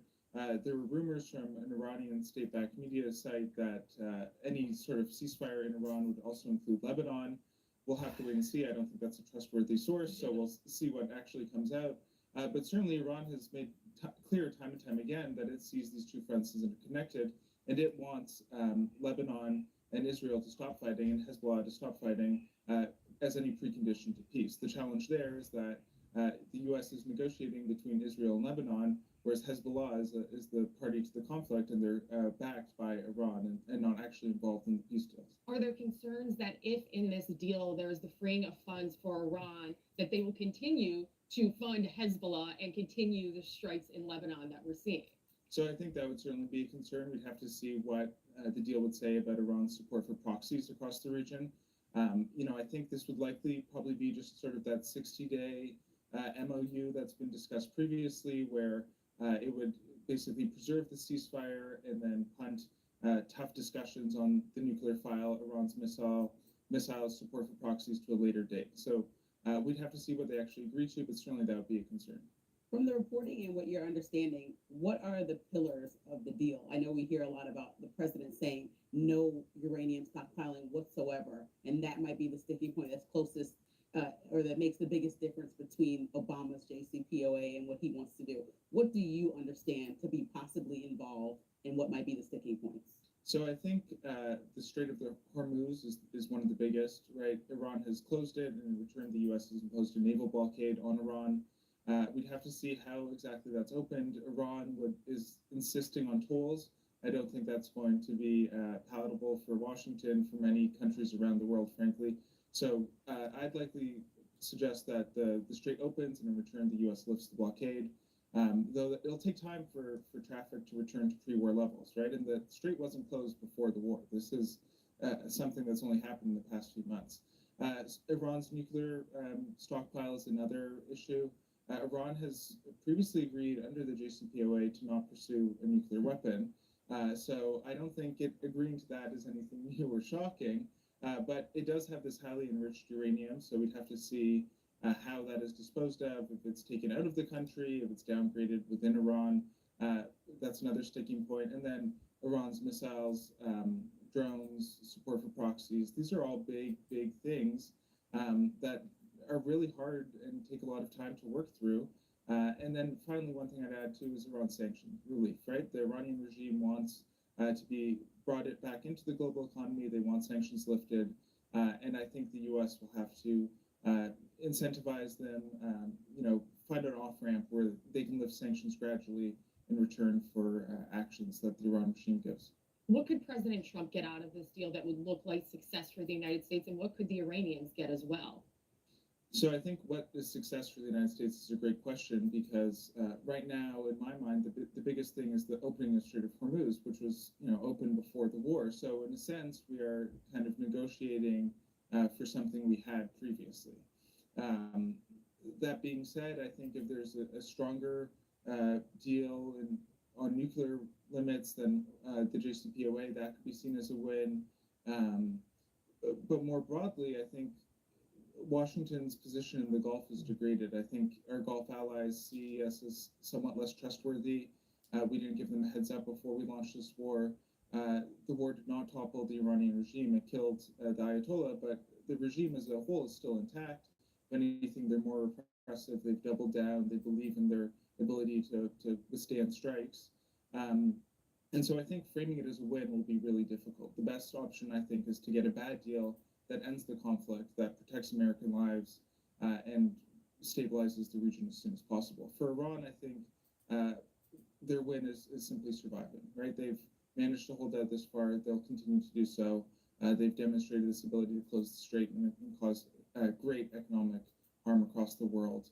And they're looking to come out in a similar position. Speaking of some of that economic harm and also the death toll of humans, 3 Indian nationals were killed in one of our attacks yesterday. Obviously, it was by accident, but that's something that's happening. The global economy is completely fractured. In Japan, they had to do billions of dollars in handouts because the oil or the Strait of Hormuz being closed is affecting them in ways that it's not affecting even us over here that are complaining about $7 gas prices. So as we talk about it being the U.S. and Iran's decision to engage in this war, with the U.S. going into war, specifically making that decision, how do you rectify all those relationships with the Gulf, UAE that's constantly getting bombarded, with Saudi Arabia, who the president suggested that needs to join the Abrams Accord? There's so many different things that came out of this that might have fractured relationships. And I know that we rely on each other financially in a variety of ways. So not to say that anyone who threatened in NATO will just go away after this, but how do you think those relationships change or develop after this war is all said and done? So I think since the start of President Trump's second term, there's been a broader kind of fraying of the global alliance structure that the United States has built and maintained. And in that sense, I think this war has kind of just accelerated those tensions, right? Allies see Washington as increasingly self-interested, unreliable, volatile, and willing to take actions and use force when it wants to, in ways that previously maybe would have been more coordinated, would have had allied buy-in and support before launching a war. And so I think allies are frustrated. They don't see the benefit of this war. They don't see the value of it. But like you said, they're still reliant on the United States for their security, for economic relationships. For Canada and Mexico, for example, you can't change your geography. Those borders still exist. And as long as the United States remains powerful and has the economic and military might to back that power, there's really a limited options that allies can pursue. They're not going to sign up to ally with China or Russia overnight. Those countries have their own issues, and so they'll continue to be frustrated, and I think don't love this outcome and don't love what it means for global stability, the global economy, long-term prospects for peace, but they're stuck in a really hard place. In that hard place, though, a lot of this is based on Iran saying that they had nuclear capabilities and proliferations. As we go through this negotiation again, where there's words that might be another deal again, how and when or ever can you trust the Iranian word? So I think there's a crisis of trust on both sides, right? And so I think that's the real sticking point here.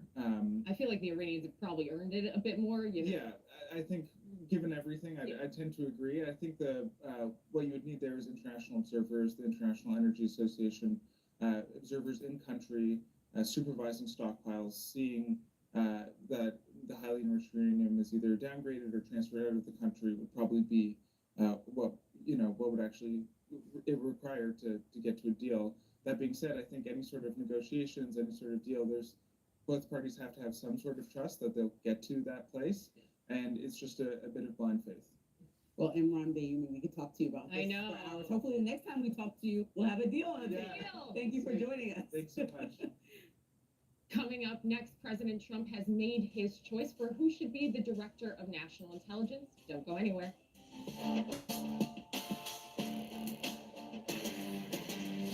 President Trump announced he's going to nominate former Securities and Exchange Commission Chair Jay Clayton to serve as the Director of National Intelligence. Now, the move comes after Trump faced intense scrutiny for tapping Bill Pulte as the acting Director of National Intelligence after Tulsi Gabbard's resignation. Clayton is already coming under fire over a clip from earlier this week where he weighed in on election fraud theories on CNBC. Take a listen. It was all about access, making sure that people were not denied access. There was a second element to it, which was election integrity, making sure that once everybody has access, that their vote actually counts, that it's not being diluted by illegal voting or shenanigans and the like. On the integrity side, we're doing an absolutely terrible job, and the American people are right to question it. You know what? Jay Clayton has done a great job of kind of staying out of the fray. I know there's reports that he golfs with President Trump all the time. No, how dare Which is he? not a problem. Yeah. That's what I'm saying. Like, I know.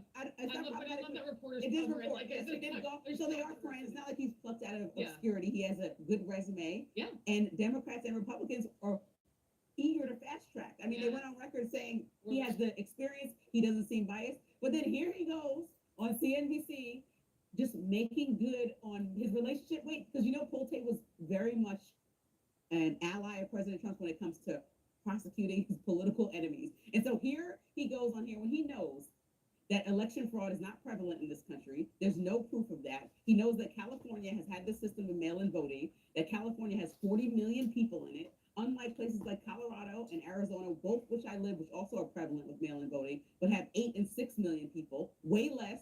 And California is dealing with a scale that nobody else in this country, no other state leadership has dealt with.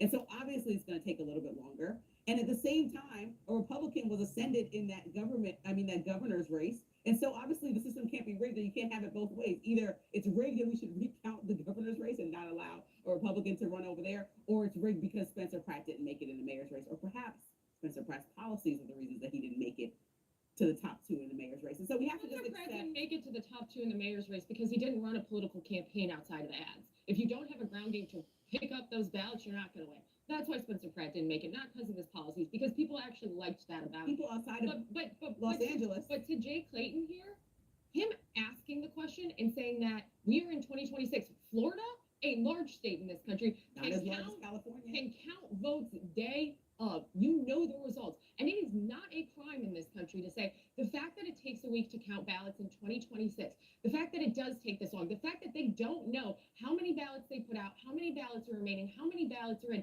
that leads to questions because you have integrity questions. It is not a crime to point out that there are integrity questions when this process is so convoluted and so long. This is the United States of America. We're the greatest nation the world has ever known. And we give each state the opportunity to effectuate elections in the way that works for them. And in doing that, they've got to be better than a week to count votes. They've got to be better than a month to count votes. Because when you leave that room for questions and a vacuum of information, conspiracy theories start. But him asking that question does not make him some Trump conspiracy theory election loyalist. It is fair to ask questions. What is not fair is to try to prosecute people when there aren't founded charges, or to continue to pursue something if there isn't evidence to do so. But asking the question is not the problem. Pretending that saying the answer is the problem. It is the problem. That actually is the problem because Republicans didn't ask that question. But I shouldn't get it back from a Democrat because I'm sitting here saying I'm not a problem if I ask for the answer to the question. The answer, if I reject that, would be the problem. That would be the problem if I reject that. I don't like that from Democrats. This whole like, oh no, look at him. He decided to ask a question because it takes a month to count votes. That's a fair question to ask. I don't know why Democrats have an issue with that question. I don't think that I have an issue with him asking the question specifically. I have an issue with the fact that he knows he's getting nominated for this position and he needs to find an issue that raises him He was in the asked likeness about of it. the He was president. asked And about so I just it. feel like he knows, That's not he fair. can start with a very fair response, like election integrity has been high in our country for 200 years. But it hasn't. We haven't had any examples of widespread fraud. I look at the We have had elections overturned in this country in states and municipalities because of voter fraud within the last decade in the United according States. to the 25-year research that the Heritage Foundation did. They said it's which not is prevalent, but it conservative. doesn't. No, they pointed to It's never been overturned. 0-something%. That's not even 1%. So But I that's don't. not a That problem means to ask the question though. And he that's can what ask. But I'm Democrats saying, get upset. he can ask, but I think that he's doing it intentionally for political I don't favor from the president. He got Even if asked he's by not- the I don't. reporter.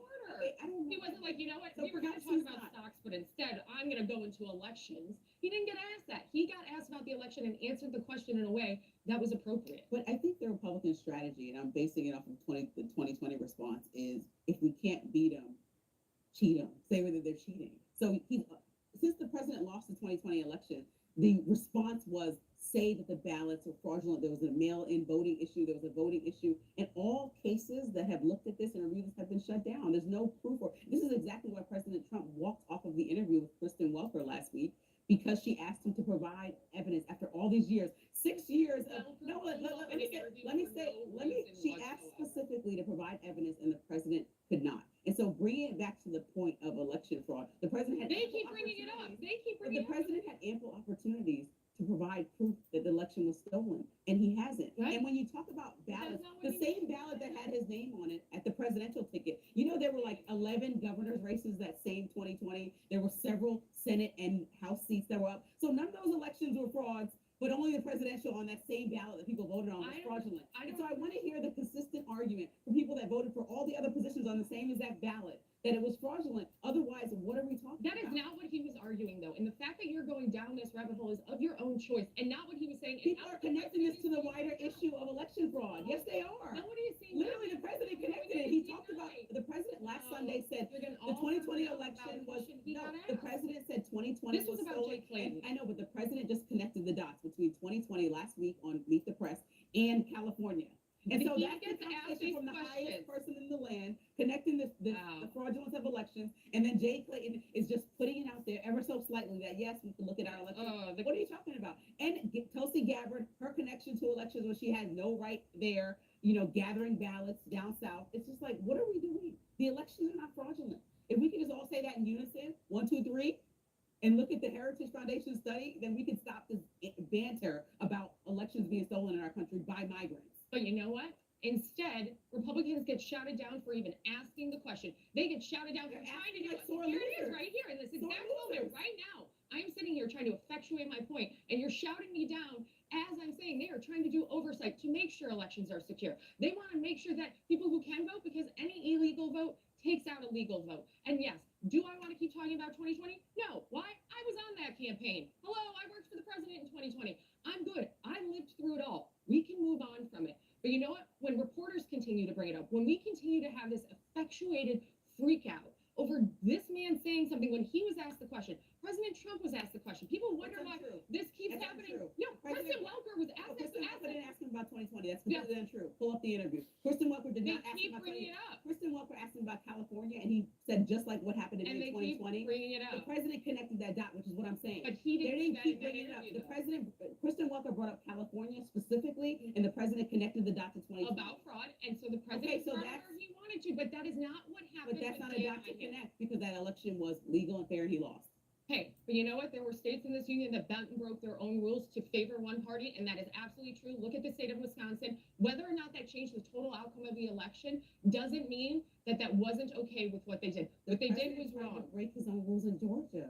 giving a call, find the votes. What are you talking about? He tried to break the rules. He didn't break any. The He president didn't tried break. to. He tried He to made a find votes. Why am I trying to defend this? We are talking about someone who's being nominated to be the director of national intelligence, and you And I have said gone down he has all the qualifications. and all he did was give an Except answer now to the here he question goes he was talking about asked. election fraud. Because he was asked. I can't, like, I gotta be honest with you. That is ridiculous. He was asked a question and answered it, and now it's conspiracy theory land all over again for Democrats. It's exhausting. Just a week ago, the president connected 2020 election to California about the fraud. So the president's going to do that in an interview where he was not specifically asked, nor did Kristen Welker bring up 2020. And I want everybody on YouTube and on TV to look this up. Kristen Welker did not bring up 2020 at all. Continues to She didn't bring bring up fraud in she didn't bring it up at all. And the president It talked about doesn't California. change what is happening in this conversation right now, and it doesn't change the fact that what he said in that interview was not Well, inappropriate. he's nominated by the Asking president. the question So I said he's is allegiance to not- the president. How is it not connected? You are saying he asked that he gave that answer on TV to show loyalty and fidelity to the president, as if this was in his master plan. He was asked a question about election integrity on an interview and answered it by saying, it is 2026. We shouldn't take this long to count votes. It's not that hard in this country. And now look at us. We are down another rabbit hole that we don't need to be, in a way that doesn't make sense, in a conversation it doesn't have to be in. Because you know what? President Trump waited a little too long to change this nomination out. I think that's the bigger conversation right now, because the House is out for a week, and now we have a lapse in 702 FISA oversight that could have been avoided if this nomination had been moved up a couple of days. Because the But president now, wanted a loyalist. and he has And one. people complained about And who politics. would want a loyalist? The president wanted a loyalist who's going to Oh my persecute his enemies. No, that's not And what people said DNI no. job is. People said no, and then he nominated Clayton, and now Clayton has the job. Too He little, doesn't too have late. the job yet. And Clayton is trying to make sure he has some loyalty with President Trump, so that's why I'm connecting. He this full agrees circle. with the And president. bringing up election fraud is one way to make sure you're favored with the president, who still thinks He didn't bring it up, though. That is what you are missing. He did not bring He it brings up. up that the idea to question it is okay. No. That's he his didn't response. bring His it up. response should It be is okay. to ask the California is question. done, and It there's no is election okay to fraud. ask the question. I know, but But I know that politicians and anybody elected for a political office likes favor from people in the top positions, and that would be the president. And so you worked in politics much longer than I have, and so I know that you understand that too. So saying that this man wouldn't go on TV and try to make sure that all his ducks are in a row so he can firmly get he that didn't seat. ask that question of himself, Yes, though. but he has people plan to go on interviews. You coach them. That's what you also do. Help them get ready for TV. Yeah. So if somebody asks you that question, you said Democrats always bring it up. CNBC is not a Democratic network. What will your response be? Well, make sure you toe the line with the president so you can get this job. No, I mean, my that's a- response would be actually the one I gave, which was the one that he gave, which is, it is okay to ask in 2026 why it takes over a week to count votes in a state when Florida can get it done the same way. And that's a fair question to ask. And we have now spent 15 minutes berating each other over the fact that this was a simple question that was asked by CNBC, and it is Democrats who have now continued to make this a conspiracy theory, and it doesn't need to be. It really doesn't need to be. He answered a question he was asked, and he's going to be the DNI guy, like done and dusted. Everybody was happy about it until this happened. The State Department is exposing hundreds of cases in what it calls, quote, illegal birth tourism schemes. We're going to explain when we get back. Yeah, no, actually, I have 4 kids. Right. That makes me laugh every time I hear that.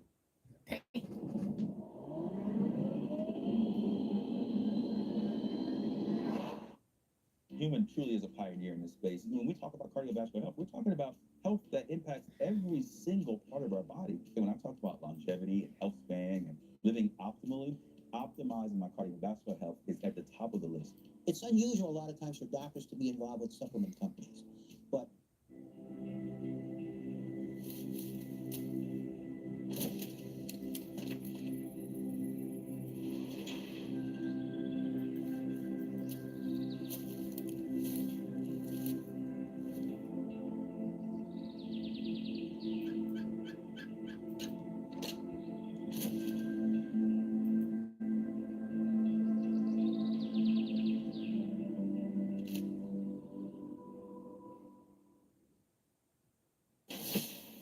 Kentucky Senator Rand Paul has proposed a constitutional amendment to end birthright citizenship, while the State Department says it's cracking down on what it calls, quote, illegal birth tourism schemes. In a series of ex posts, the department says it uncovered birth tourism networks in West Africa, North Africa, and Europe. It is true. Shoot, they.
alleges that these networks have helped foreign nationals get into the United States for the purpose of giving birth, sometimes by using fraudulent documents and offering coaching on what to say during visa interviews.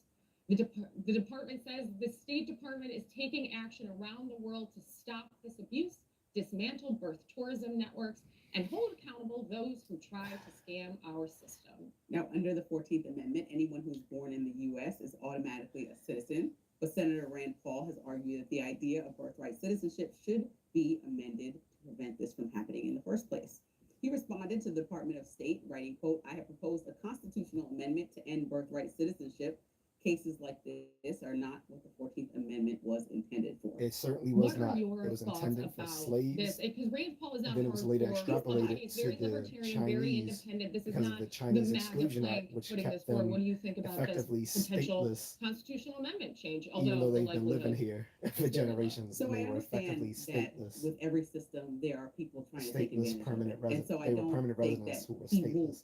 They have a weren't going hard back time to. coming up They with some proof to prove weren't his going back to example China. of Some of them people were that are born here, misusing how to get here in order to have a kid here. A lot of people do want citizenship but they in had the U.S. they had I no understand that's a citizenship. Like, conundrum that we're in. oh, But at the same time, I think so about other than all the layers. slaves and Sometimes and when the politicians and propose the legislation, extrapolation they to don't have the any Chinese idea and of how or when you other unpack East that, it'll Asians, affect every single thing that we do. And so I it was was really not trying to make sure meant that I understand how this to be a legislation will impact. blanket And I think the first issue for me is the citizenship to statelessness. So anyone who people who came live here here. already, how it's backdated in another administration, even if Rand Paul doesn't push to look how this can affect People are people scared who that it's were going born to be here, with retroactive parents that weren't if born they here. amend the It still 14th can affect them Amendment, down the but line now that this has become law. The Supreme they've Court already, could go on, most it people could have already create a agreed they're not disaster going of to try to make it statelessness where retroactive. They'll people just who go once forward thought they if were a people U.S. come citizen here. now have their They can't citizenship just revoked automatically midlife receive Yeah. and have to citizenship figure out a lot and of use things their that's anchor happened in other babies to stay countries here. that have decided on similar laws to people that live there. I was reading a New York Times article, and I can't remember because I was just skimming it, but I saw this woman was like, well, I fought for years after I was already a citizen in this country to try to become a citizen again after she had a whole family there herself. So then that just creates this conundrum as you get older. There's also like this underclass of people that are going to be fighting to live, work, and pay taxes, but also not recognized. And so then you have to take one of the jobs that maybe is not a recognized job. And so now you're fighting for the lowest wage, which could create this almost like extremely minimum wage underpayment that has no protections. And so I just want to, like, when we think about all the things that could possibly happen as we try to make sure that no one is, as Rand Paul used it, quote, scamming the U.S. system, we have to make sure that we think about all the layers and implications down the line once we greenlight something like this. What happens in the future? I agree with that. I understand. I absolutely take your point about longer term. If you are a citizen, you were born here, what that could mean, right? Obviously, there could be grandfather clause, things like that. There would be, I think, a concern about what some might call mass amnesty, if they can bring family with them and they were born versus, additional family members. I think, though, for them to go after these birth tourism industries, that people are trying to game the system, that there are multiple places in multiple continents and multiple countries where people are making money to send women to the United States so that they can give birth and have a U.S. citizen for a child. I think exposing that, stopping that, making sure people are not doing birth tourism to try and get themselves here to the United States, and instead, while we do need immigration reform, to the actual process in the country, get in line and do it the appropriate way, right? Because it is the notion of an anchor baby, right? You have a baby here in the United States, so you have to stay. You can stay. You would stay, right? And so I think that investigative-wise, this is fantastic. Do I think the constitutional amendment's going to pass? No. But I think that the conversation, even around going after this birth tourism, because it's dangerous for the women as well. Think about the level of maternal death that happens when women give birth. And now you're risking their lives. These are very pregnant women who are sending to the United States to give birth in a hospital system with doctors they're unfamiliar with people who don't know their medical background. And now you're not only risking the life of the mother, but that of the child as well, in an attempt to get out of your own country. There's very dangerous circumstances that go around with birth tourism as well.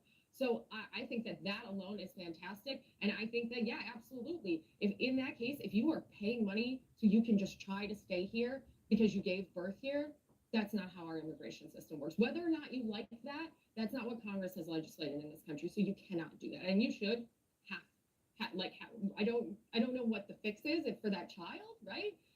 But as the parent, we've got to figure out a way, because you can't just abuse the system. And that's what I want, because conservatives who mostly align with this to specifically lay out what Yeah. the fix is for that I child, agree, or right. what the fix is for anybody backdated in the system, because that could definitely, that's what I haven't pinpointed as much as I heard this argument, because I'm not naive. I do believe that people are have Yeah. full networks trying to have babies Mhm. here. I've heard conversations and like, oh, It's scary, it's scary to think about. But it's also scary to think about having a 4-year-old now being in the hospital, and automatically the hospital starts producing birth certificates, everything, because they know that child for me was born in Colorado. So Yeah. it's clear. Let's start getting this paperwork ready. But now if you add an extra layer after just for me giving a C-section, having a traumatic birth experience, now let's prove that you're from here so that I can make, that just seems like not the right strategy to go on to start. And then it can lead into discrimination. Like how do you know who looks like they are from here or whatever? Like, and that's happened with immigration reform too, where there's been requests to make sure that's happened with stop and frisk in the past. Let's make sure we're not just targeting people who we think look like X thing. But also, you would know that woman in the hospital was not from the U.S. when they were admitted, right? Because you would know about the passport, you would know. But that- then because they were as the brought kid in. is born here, then do we contact the international agency? Right, that's the To question. find out how we can get a birth certificate from Senegal, from I hear you. Northern Africa, to try to Right. figure out how to get them residency somewhere, or do And we then- leave this helpless kid who didn't even ask to be here Right. in limbo? Right, but those are a lot of the questions. There's also a lot of questions about the southern border immigration process, is that people were told if you have a child with you, you can claim them with you as you cross over. So they were trafficking children. There was just a report this week about people trafficking children and then claiming them so that they could stay in the United States and then sexually abusing these children. Oh, wow. And so a lot of this, like, anchor baby, if you have a child, if you get across the border with a kid, if you have a kid here, it's leading to a lot of very dangerous situations. And those outcomes are not good for anybody. They're not good for the child. They're certainly not good in the crossing the border situation, the criminal adult who is attacking a child. And it's not good for the mother. If she's in this instance and now she's given birth in a country with no one around her to try and sort, can you imagine? You left your home country knowing you were going to try to stay in another country with nobody there that you knew to try and have a child so you could stay there. That has to be a terrifying circumstance. We have to do better as a system to not allow that to be encouraged whatsoever. And I believe that because of my experiences living in Colorado specifically, when Avid was shipping migrants specifically to areas that were close to my home, and I experienced it firsthand, to interviewing and sitting down with the mayor in Denver to talk about what's all going on, to being a mom with a child in an area where this is happening. Like, I have a nuanced perspective on immigration, but I truly believe that, Congress has to figure out how to have a conversation about this. Like, it's about the same thing about that ICE reform. And it's all in one topic. Like, if we're going to send money and we're going to propose ideas, let's talk these things through like adults. That's what we should be doing. Because we have to. Yeah. It's not working either way for anyone. Like, it wasn't working shipping migrants to Denver, but it also wasn't working for Abbott to have migrants just there and then figure out how to Texas handle it. It's a Texas problem. So we keep having these conversations, but no one wants to do the back work behind it to try to figure out how we avoid this being a disaster for paperwork historically, and no one wants to see the way forward fully through. Mm-hmm. And so that's the biggest missing piece about immigration. It's not, a lot of people stay on the fringes talking, I never want this, I don't want this. I think most Americans, when it comes down to it, probably want some middle version. Oh, yeah, I what's think going that's on right probably now. right. Yep, absolutely. The House shutting down a bill to extend FISA. The reason why. Next.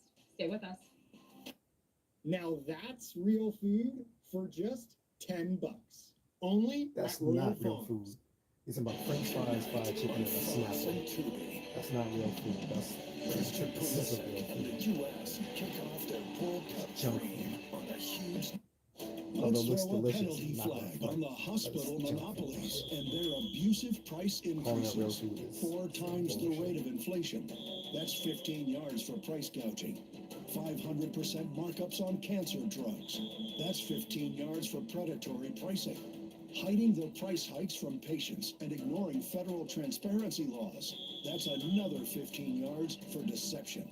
Tell Congress, stop the big hospitals and their pricing abuses. We have big soccer matches all around the country, 11 cities around America. We have the America 250, Freedom 250 events going on here in the Capitol and all around the country. I pray that we do not have a serious calamity on our shores over the next few weeks. All right, House Speaker Mike Johnson going off on the 199 Democrats and 19 Republicans in the House who joined forces yesterday to reject renewing Section 702 of the Foreign Intelligence Surveillance Act yesterday, setting it up to lapse later tonight. If passed, the bill would have extended FISA for 3 weeks, but Democrats have vowed to withhold their support for an extension unless Trump reverses his decision to name Bill Pulte as acting director of national intelligence, something the president has indicated he's unlikely to do. Meantime, Trump has nominated Jay Clayton to fill the role permanently after some Republican pushed back to take out Pulte. Okay, we didn't get to talk about Clayton. Yes. Because we talked about election. We talked about everything. So what do you think about Clayton? Because I think again, he has a great nomination. Right. He stayed out of the fray. I think that's my perspective. And I said that kind of earlier. But what do you think about him? I think he's got a great career. I think coming out of New York in the way he has is a great background and bona fides for him. I think the SEC is a great background for him. I'm happy, and it's clear that as soon as this name came across Capitol Hill, everybody's like, great. Why wasn't this the name in the first place? Why couldn't we have just gotten here without the drama? And I believe that in the statute for the Director of National Intelligence, it actually says you have to have intelligence background. So I don't even know that the Pulte nomination would have made it through the actual process, given what the legislation for the creation of that role was. However, this seems to make much more sense. And I think for Democrats, this is someone that they might be able to come on board and support in a vote in the Senate for the nomination, which would be great because there was so much consternation over Tulsi, who was a former Democrat. Excuse me. All the excitement of I sneezed over her being no, I'm joking. So there's a Hakeem Jeffries soundbite that I want to play on why he specifically was so adamantly against Pulte. Oh, full screen. So, quote, Bill Pulte has no relevant national security experience. Consequently, his appointment is in defiance of the law that requires the Director of National Intelligence to have, quote, extensive national security experience. The apparent motivation for his elevation is the demonstrated willingness of Bill Pulte to search government databases for alleged dirt on President Trump's chosen political enemies. Okay, I don't even want to go down this rabbit hole. Because of this Pulte thing and Jay Clayton coming on the 11th hour, this whole FISA initiative got trampled over while everyone is just on vacation now in the office for the weekend. So what's your perspective on FISA? I know people have a lot of nuance here. A lot of the complaints were that even if you're spying on foreign people, you have somebody in Texas they could have been emailing. Now that person in Texas email is always in this database that just exists for American citizens to have their correspondences now reviewed consistently. Yeah, there are a lot of concerns, especially about catching Americans in the FISA warrant system and having access to their information without them being aware that the government might be investigating them in some way or looking into it. I wish that cooler heads had prevailed just in terms of national security implications on removing that ability, especially now with the World Cup. I'm not trying to be denigrating, but there are a lot of people traveling to the United States from outside the country right now. We have, to the speaker's point, there are 11 cities in the United States that are hosting FIFA World Cup games. We are encouraging tourism, and we want that. It's America 250. Come enjoy the beauty of our nation. Everybody's enjoying that German tourist on Twitter right now as he's going to his first Buc-ee's. But that means there are a lot of people. Oh, who doesn't? But that means there are a lot of people that we should be worried about. Not saying that everybody coming in is an issue, but you get that many people coming in, you want to be able to protect the United States with the best means available. And we didn't do that this time. And there were 19 Republicans that voted against it as well. It's not, but I said cooler heads needed to prevail, not just Democrats here.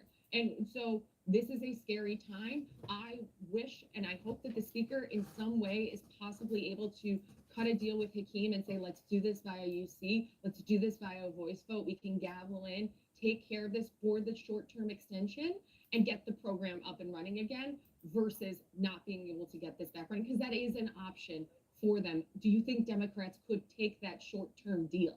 Possibly. Without being... We continuously see kicking cans down the road. We love it in D.C. Kicking the can. But it's also like FIFA is not even, am I saying it right? Yeah, FIFA. FIFA is not even, and I suck at sports, so please keep that question. But FIFA is not even done in the weeks that this will be kicked down the road. So they have to immediately figure it out, right? Which they never do. They kick the can down the road and then they wait till the day before to try to come. But if you have 19 Republicans that were opposed to moving forward, I think like there has to be some solution about how to make sure Americans are protected here. I think the concern is valid that everyone just doesn't want to be spied on. That's usually a bipartisan thing. Yeah, and, even, and it's particularly the 19 Republicans are more in line with traditional Republicans. Anyway, recent Republicans, I should say, with the spying on of President Trump and other issues that have come up that are like, wait, why are American political candidates' messages, emails being reviewed in this way? And so to be consistent, then those 19 Republicans have to be engaged immediately to figure out what the next steps look like and what the language must look like in order to make this work for the long term. If we're talking about people entering the country, it's going to be happening through the summer. Absolutely. Specifically because we're the host of one of the biggest events we've ever been. And we're ramping up to the Olympics in 28, right? So like the continued national security concerns are there and prevalent in the United States, even just based on us as a country and what we're doing right now. So I think that the sooner we get this back online, even for the short term, to actually have those conversations. But let's be pretty clear here. The likelihood that there's any massive change to the FISA system, 702s, even when they get this back online, is limited. Because to your point, and I think you're exactly right here, they're just going to kick the can down the road again and not actually have the conversation about the concerns to make the changes. And maybe I'm just a and you know what, jaded old political. Well, it seems like, and I would like to hear more from Democrats about exactly how they'd like to see this change, because they've said specifically, or Hakeem Jeffries spoke for most of them and said, we're not, if Pulte's there, we're not moving forward. Yeah. And so If I that's hear it, you don't like this guy in the role of DNI. Can you see it to get it going again? Right, because now obviously he's not the candidate, and so what's the plan here? Right, can cooler heads prevail now, including the 19 Republicans, to say, we'll gavel the House in, just pro forum, pass this UC voice vote, get it done, get it off to the president, and open 702 back up, so that as all these people are coming to the United States, we're as safe as possible. What's a middle ground solution here? Like you said, you don't think any changes are going to happen. So I think they get the short-term extension that they need, but then when they pass it again in the long term, it'll be nominal changes. Look exactly like a mirror image of what it already is. Okay, well that's super effective. I'm really sorry. Every single show we land here, the governance is just going to be what it is. Accept the reality. There's nothing we can do. There is something we can do. We can ask for better candidates from our country. Well, here we got. And no shade, we got Ken Paxton and Graham Plattner coming up next. Ooh, what a year. And a slew of other great candidates, right? That does it for us on Rising Live. Look out for more exclusive YouTube content coming your way today. Be sure to like, share, and subscribe to the Hills YouTube channel so you never miss any content. And for those of you who like to listen on the go, we're now available anywhere you listen to podcasts. We'll see you next week. I'm about to end this.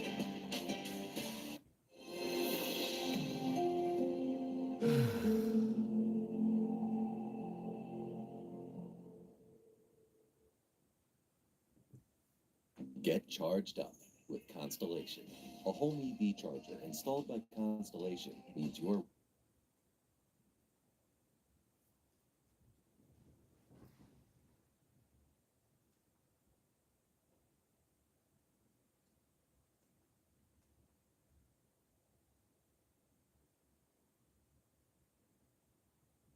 Let's throw a penalty flag on the hospital monopolies and their abusive price increases. 4 times. Damn, light skin, you ain't laugh. What's up? Oh, damn, you too light skinned to laugh? Looking at me, you don't like these titties?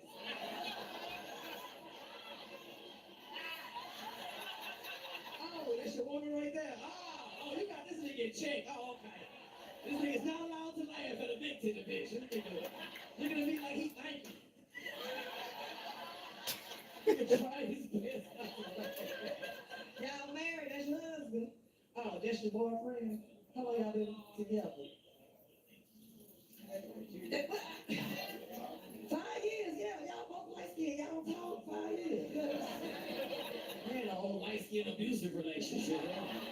You know, light skinned folks, they can't be in an abusive relationship. They should show up. You pinch him, he got a black eye. That shit be fucked up. Any single man in here tonight? Any single man? Oh, okay. You? And who said yeah? That's all that came from the kitchen. Hold on, guys. I'm supposed to help me. Guys, this nigga run some ice. Okay, you single? Yeah, okay. You're Mexican. Oh, okay. Well, you can't move. But I mean, I like your enthusiasm. You from Mexico?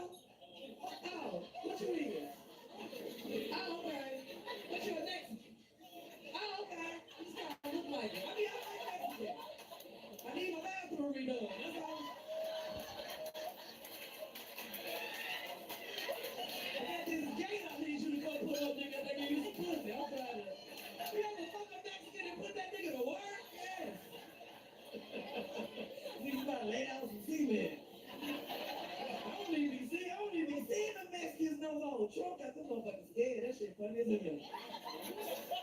It's always funny for black people when other races go through shit. No, we just be like, fuck it, ain't got nothing to do with us.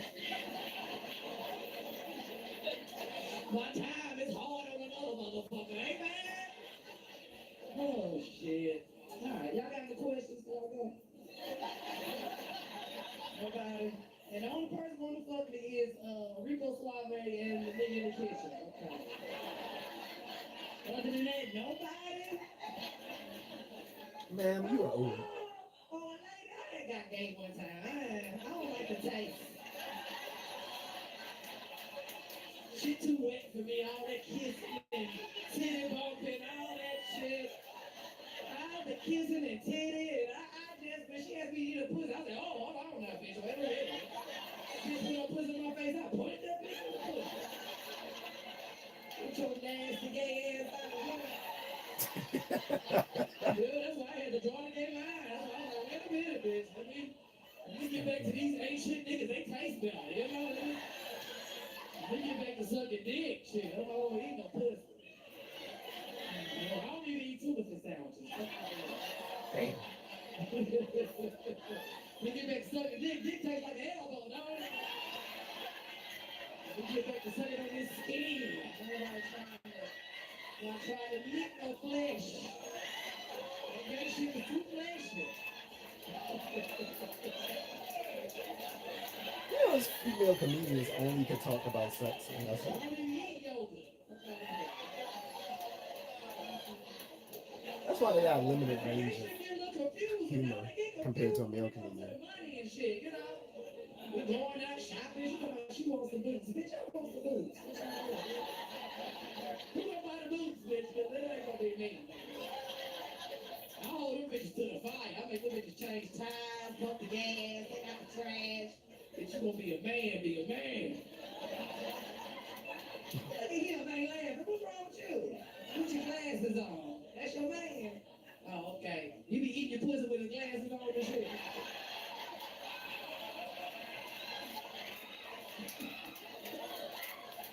You look like an accountant. See here. The pussy is perpendicular and equal, divided by a fraction. You gotta laugh, you little nerd. Damn. Even nerds like to get their dick sucked, don't they? All right, then. Over here acting like it's a problem. All right, girl, you got you a fine man right here. You fine. How about you? Yeah. Y'all married? Y'all married? You fine. You know, fine black man. Damn, ain't no fine black man there for me. Look at y'all. Y'all look earthy. You ever see who comes with the dreads and shit and look like they burn incense when they fucking shit? Look at this. Burning incense, fucking on quinoa, all that extra ass, earthy ass shit. I don't like them earthy niggas, not you, not talking about you, but I don't like them natural earthy niggas wanna bathe in natural soap and natural deodorant. Nigga, you busted. I don't like that shit. That shit is dirty to me. Dirty, natural, hairy ass out of here. All right, I think I'm finna go. Is this the light? Is this the light? Oh, okay. Oh, man, my name just feels like a Happy Mother's Day to all the mothers. Y'all can follow me on Twitter. You can go on Instagram at Hey, I'm out too. Call me Miss Franklin. Thank y'all so much.